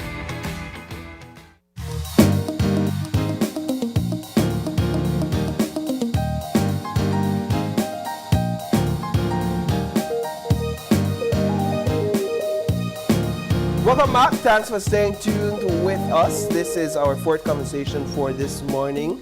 And it's all about World Tapir Day. And we have joining us on set, Managing Director at the Belize Zoo, the best little zoo in the world, Dr. Celso Pot, as well as Ms. Noelle Chable, who's the Education Officer at the Belize Zoo as well. And she has a book on tapirs. I gather. And so we want to thank both of you for joining us this morning. It's a pleasure. Good morning. Good morning. And we are soon about to celebrate Tapir Day here in Belize. The 26th we'll be recognizing it, but the official day is the 27th. I understand it came about from one of our very own April, the Tapir. Yes? We like to credit that because we had April birthday for many years. And the IUCN Tapir Specialist Group, which basically advise on tapir activities globally, they adopted April 27th as the World Tapir Day. So we have 4 species of tapirs globally, 3 in the Americas and 1 in Southeast Asia, the Malayan tapirs. And globally we celebrate April 27th as World Tapir Day for the 4 species of tapirs. Our question a little bit, I don't know if you could help me with this question, but how Belize get for name the tapir as a national animal? That's a good question, Paul. I don't have the answer to that, but it's something we need to research. But you know what? To research that. Yeah. If we take a step back, though, I think we have an opportunity to connect some segments here. It was just moments ago we had representatives from the GIS talking about data that is used to, provide analysis. But the Belize Zoo also uses GIS as well. You have like a tracking device on your tapir that you, Mr. Potter, are able to even see different information on the tapirs, yes? That is correct. So earlier this year, we rescued a tapir from the wild with screwworms. It was infested with screwworms in Blue Creek, Orange Walk. Along with the Dick family and the community from Blue Creek, we were able to bring that tapir back to good health along with the Belize Wildlife Referral Clinic. And just a lot of support. And then we were able to reintroduce that tapir back into the Rio Bravo Conservation and Management Area and fit it with a GPS collar which use Geographic Information System, GIS, to track its movement. And so what we have seen is since we released that tapir on March 21st through to April 15th, we can look at the movement behavior of that animal. We can see the area that animal is choosing to use to reestablish a home range. It has moved as about 18 kilometers so far. So it's also moved from Rio Bravo and gone into the Belize Maya Forest Trust. Yeah. It's currently around a place that has a lot of resource for it. So it has water, it has food, and we know it's surviving. Collecting this type of information is a little bit more personal to us. As Paul mentioned, the tapir is our national animal. However, when we look in other parts of the region like El Salvador and Guatemala, it's a completely different story where the tapir is extinct, I believe. The tapir is extinct in El Salvador. Yes. Yeah, and in some other parts of Central America as So well. we understand the importance of conservation and protecting this animal more than anything. But when you look at the data and the information that is collected, Dr. Putt, what is that saying in terms of threats to the tapir? Many a times we've also reported on road traffic accidents and crashing into this animal that is important to us. Right. Tapirs in the past used to suffer, the pressures on tapirs used to be deforestation, forest fragmentation, and hunting. Over the last decade, road collision has become one of the biggest threats to tapirs. Since I started collecting roadkill data on tapirs back in 2008, we have recorded more than 40 tapirs roadkill. And that might sound only 40, but tapirs are what we call, they have a slow reproductive rate. They take 13 months pregnancy, the calves stay with mom for a year to a year and a half. So she doesn't have a calf until probably every 3 to 4 years. And they live to about 18 years on average. They get sexually mature about 3 to 4 years of age. So when you think about how many calves a tapir can have during its life cycle, it's not a lot. And so we're losing 40 in Belize over a period of time. That can bring severe pressure on the local population of Belize. As well as the forest and the rest of the ecosystem. I understand they are called like umbrella species. What does that mean? So the umbrella species is, once you protect the tapir, you protect the other species that come with it. So you protect the forest, and all the other animals that coexist with the tapir are also protected. But the tapir is what we call ecosystem engineer or forest gardener. And so they eat a lot of food. They eat between 40 to 50 pounds of food a day. And they shape the forest because they're browsers. In that process, they eat fruits, they have seeds, and they walk from long distances. They poop, and in the poop, you get seeds. They also need water, so they go wallow in these water, and they move about the nutrients. When they poop, it's a lot, so you're also recycling that nutrient. Good fertilizer. Right. Yeah. I wanna bring Ms. Nowell into the conversation. Why is tapir education important? It's very important because we need to teach the younger generations as to why we need to protect them and why it's important to coexist with these animals. And as you can see, I brought my little book, and I'm glad you asked that question because it's the book that we're using this year to teach students about tapirs. And the title of this book is Why Did the Tapir Cross the Street? Who wrote it? And it's by Inspired Adventures. It's our sponsor for the past 2 years for our Tapir Day celebrations. So it basically goes hand in hand with what Dr. Celso studies and the road collisions on tapirs. So it teaches children to have empathy on tapirs, to understand tapirs' needs, so that they can better know how to defend tapirs and why they're so important in Belize. They get to learn that tapirs, just as us, they are individuals and they also use the road. But unfortunately, they don't have voices. So all they depend on is the signs. The book ends with the tapir cross the street because the sign said so, the tapir crossing sign. Yeah. So it teaches children to respect tapirs and respect signs and what conservation groups are doing to protect tapirs as well. What is one of the important lessons coming out of the book specifically? Can you turn to a page that you find really highlights the message? And it's very close, so again, what Dr. Salza said about the tapir poop. There's a very nice image that says the best gardener. The best gardener. So the children learn that unlike humans that need shovels and trowels to garden, tapirs don't need that because they are nature's gardeners. And through consuming fruits and plant materials, they're able to, you know, poop, and their feces is very important for the ecosystems, and they are able to make that connection that because tapirs eat fruits, they poop seeds, and then those seeds grow into plants. Plants are good for us because they give us fruit and food, and also for us oxygen to breathe. Yeah, I've never thought about that maybe a fruit I'm eating actually came from tapir poop. So the wild sapodilla, tapir is one of the few animals that can consume and transport that seed. Oh, wow. Right? It's the largest herbivore. So the wild sapodilla tapir is contributed to dispersing the seeds from that fruit. I love that. How is the zoo celebrating World Tapir Day this year? Awesome. We are having a lot of very fun activities. It started last year when we first started our tapir cake assembling competition. Cake assembling. Yeah, we first call it a bake-off. Okay. But we're not baking. We're simply assembling. We have 8 groups this year. Last year we had 6.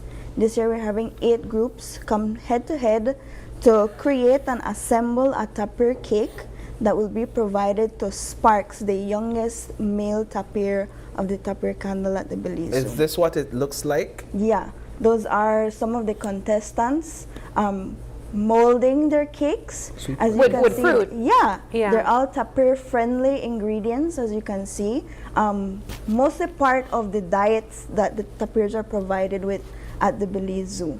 And this also comes under the Tapir project that I understand the Belize Zoo also carries out, a part of the awareness as well, and information that people can learn about our very own tapir. What does day-to-day activities look like under the Tapir project? Well, the Tapir project looks at how human disturbance influence tapirs in the wild.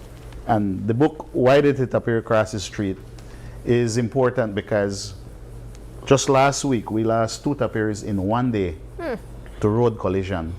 And so what we have done is we've created a roadkill.bz app where citizens from across Belize can report roadkill.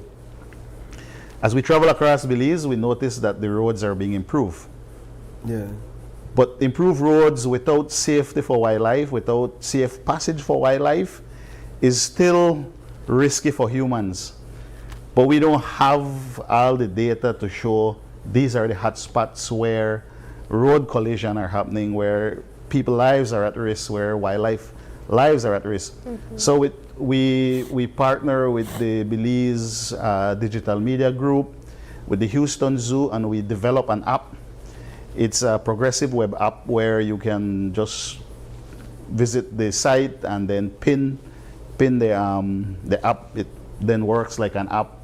And if you come across a roadkill, take a photo. It forces you to give the GPS location of the photo, and you submit it, and then we do the work behind the scenes. If you're into it, you have other additional data that you can enter, like the district, the highway, the species name. So it's for any animal? It's for any, it's for any wildlife. So we started it with tapir, but when we start to use it, we realize that the tapir make the news, the jaguar make the news, the puma make the news. But what about the smaller animals? Those are the ones that are getting like hit on a daily basis. And so we need to, as we plan these highways improvement, as we plan new roads, we need to know where wildlife are being impacted by road and other linear infrastructures, right? So road ecology is a brand new part of ecology, and it looks at how roads and linear infrastructure, impact wildlife. When is the Tapir Day celebrations at the Belize Zoo? The Tapir Day celebrations is on the 26th, which is this Sunday.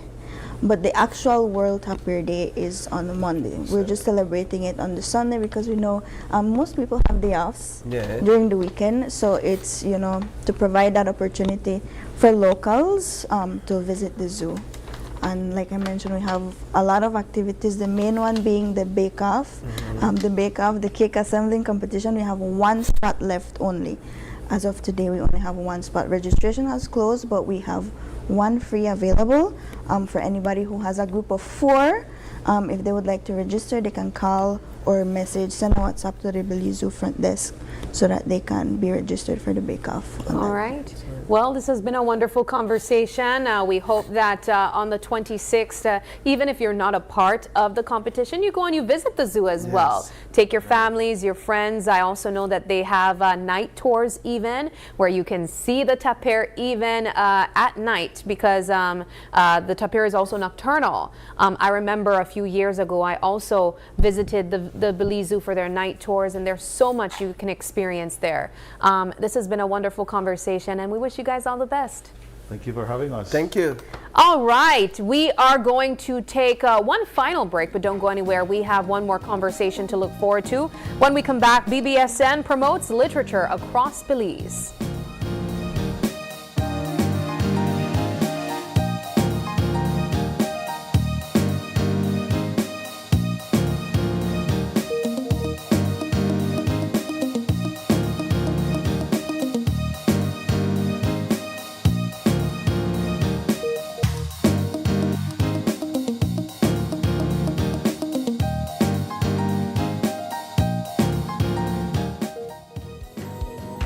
In the heart of the Kayo district, Calico Jacks is proving that sustainability and success can go hand in hand. When Calico Jacks wanted to move to solar energy, the biggest difficulty for us was the finance. Belize Bank believed in our vision, and we are very happy and grateful that they gave us this opportunity for the financing.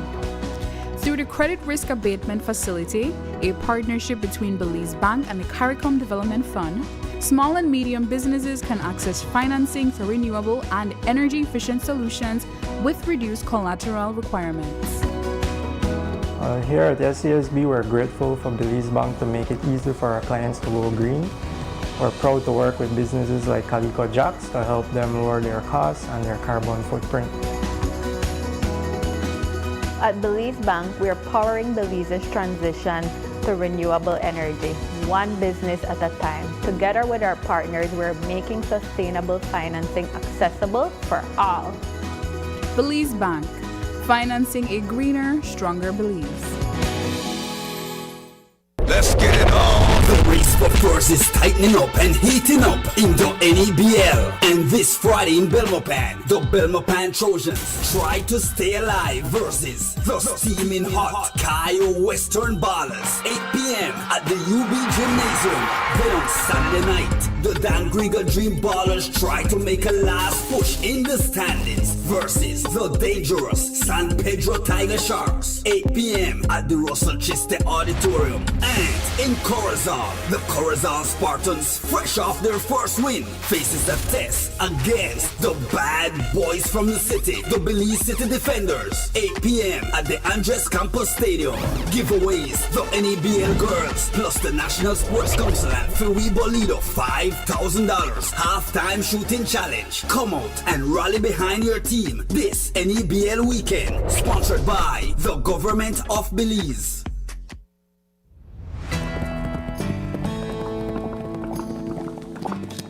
Bye, bro. Take a quick pic of you right here, bro. All right. Wait a second. Why? By the looks of it, I think my phone done. Bye. Please tell me, I want to use that thing again, bro. If I be serious and I be honest with you, I can't afford to spend big money on phone right now.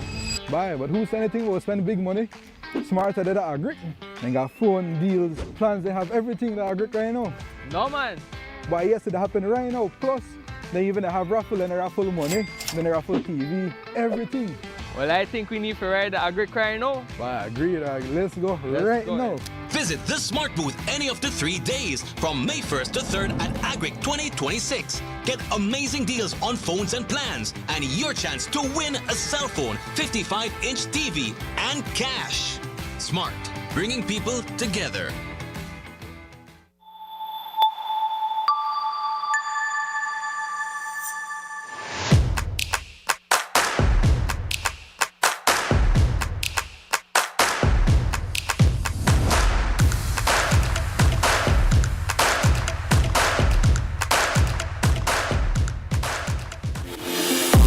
We at Fulltech Systems understand that technology isn't just a tool, it's a game changer. At home, smart devices and AI are revolutionizing daily life.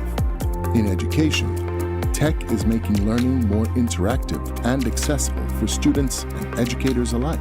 For businesses and government, it's driving innovation, streamlining operations, and unlocking growth, leveraging tech for better services, infrastructure, and security.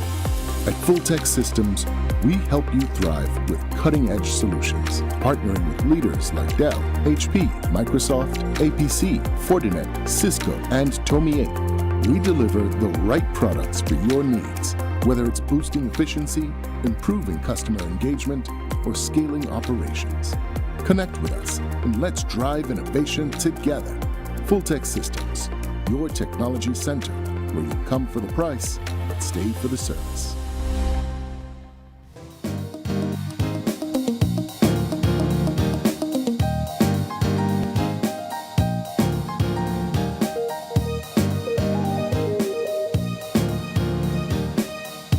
Welcome back. This is our final conversation, but certainly not the least. We are talking about literature across Belize, and to help us with that conversation, we are joined by the Belize Book Sector Network.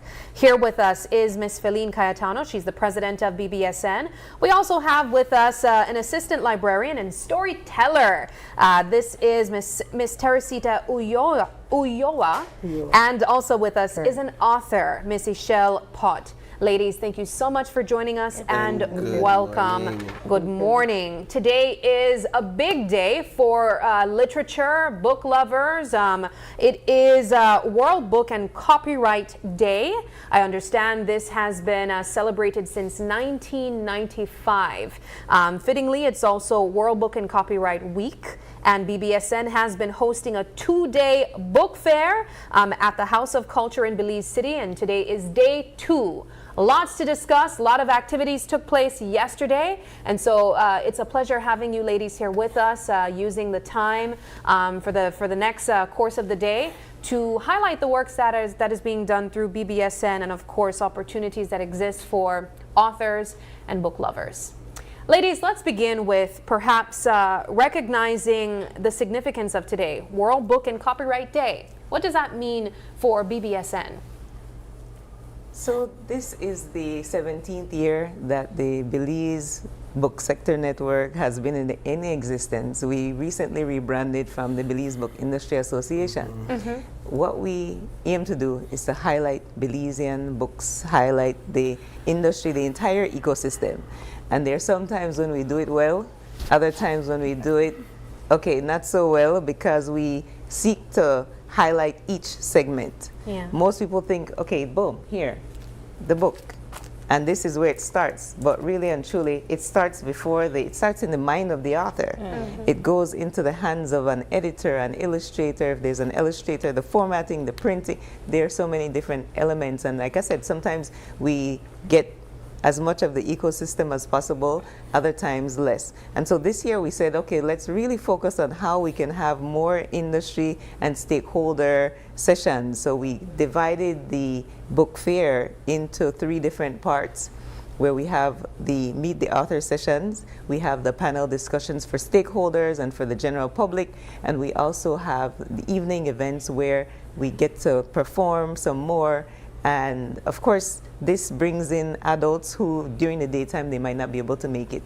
Yeah. Ms. Ishelle, what is your role in this year's book fair? And talk to us a bit about your work.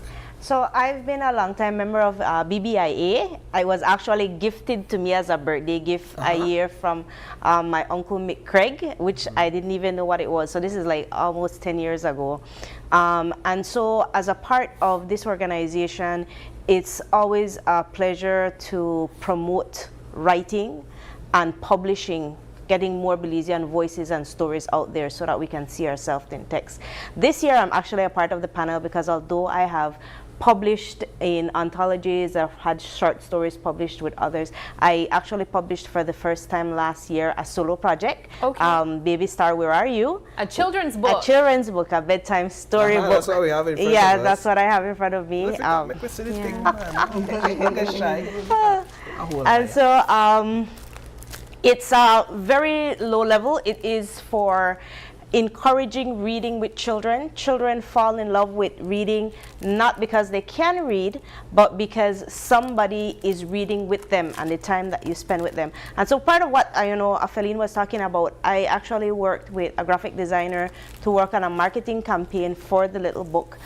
So it's expanded. I have the actual story. I have an activity book. I have team stickers. Wow. I have a little stuffed toy that goes along with the book because it's for lower level.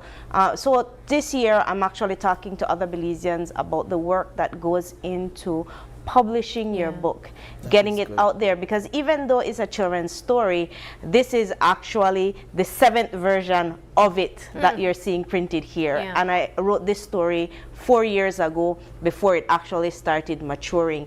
And it's not a complex story, you don't have chapters, have all That's of the crazy things. thing. People might think it happens so quickly, especially when you look at it in its final stage, right? But there were things in there were things that came out, there were graphics that we changed, there was font that we messed around with. It was looking at how you want the pages to look, what you want the story to culminate with.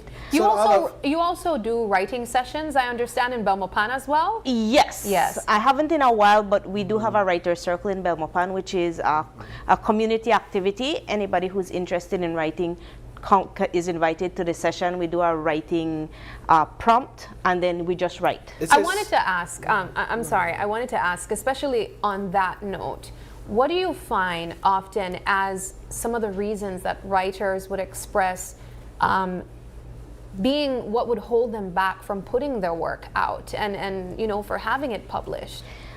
I think it's the confidence in the work. Is it good enough?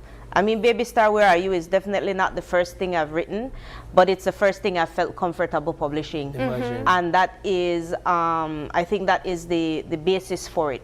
And sessions, being able this week in Book Week and meet the author, like yesterday we had a session on poetry.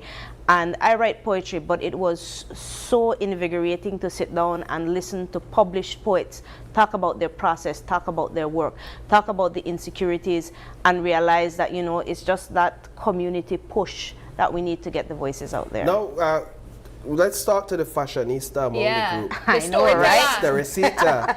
Straight out of the library. Straight out of the library. What's the story with the fit? Best place to be. What's the story with the fit, and what's your role in this year's book fair? I'm hearing the ladies, have their say, and I am like the end result of the books. We bring the books alive mainly to promote reading. And encourage children to read. Not only children, but parents also, to take their children to the library, to read to their children. So I am doing storytelling for almost 20 years now. And I have seen and grown as a storyteller, and to know what works and what not works with children, to encourage them.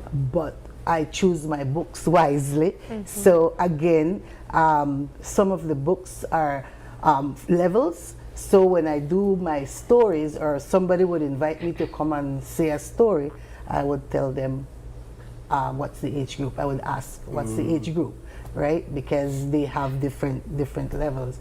But I like to dress up because it's actually it's nice. The children like to look at colors, Yeah. and they get engaged more, and they want to hear what you have to say. Especially with those socks. Especially- They don't want to listen to you. But Ms. Teresita, you mentioned that you are the end result, but Yes. I also think you are kind of like the start as well.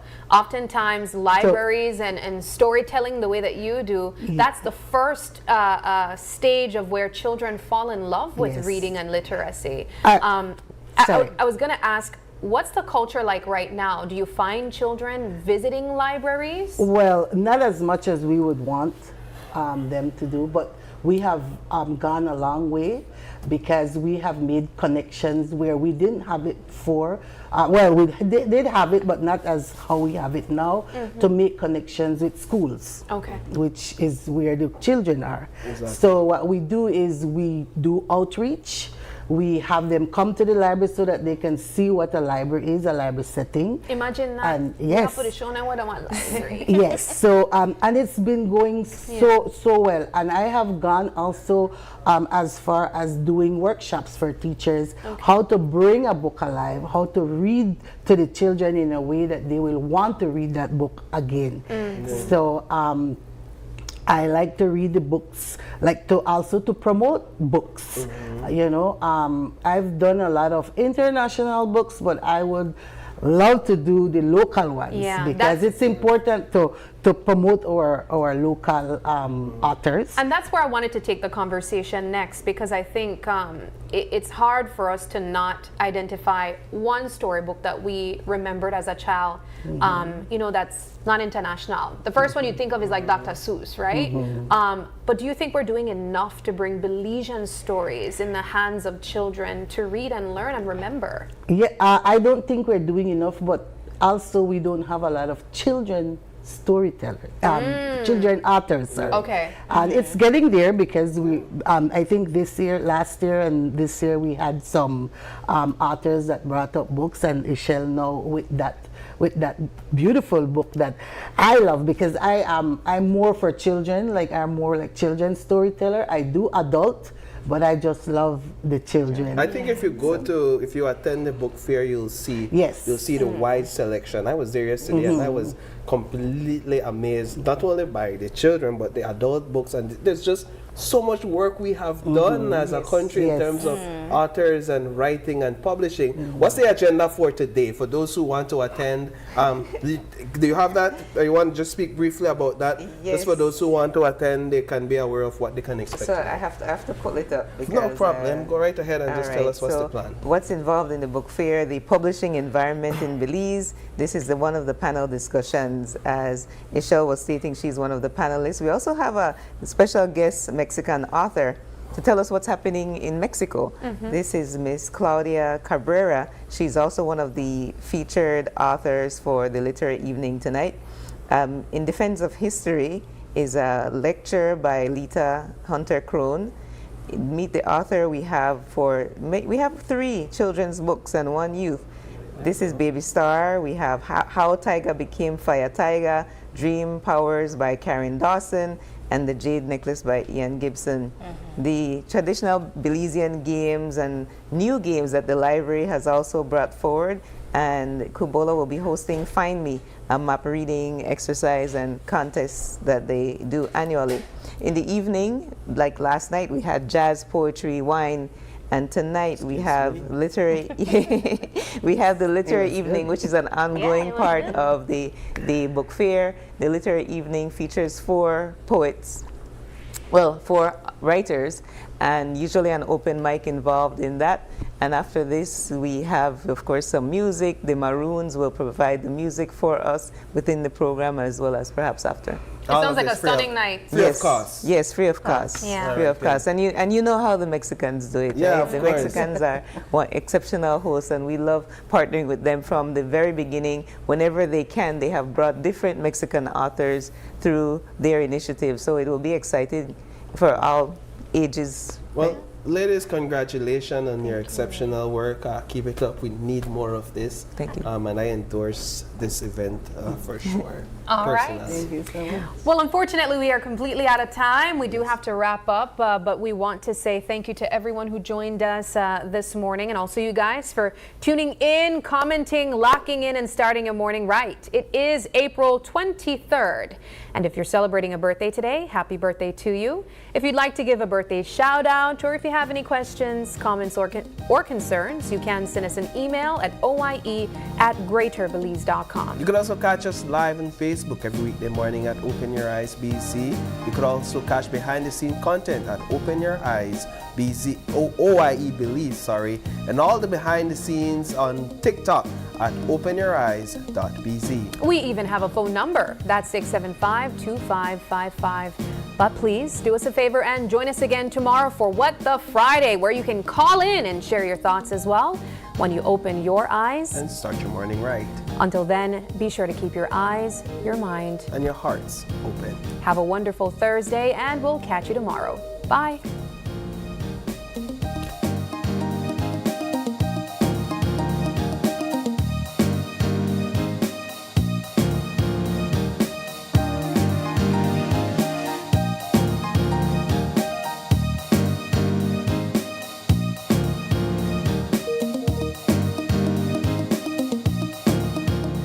Open Your Eyes was brought to you by the Belize Bank, our country, your bank, and Smart, bringing people together.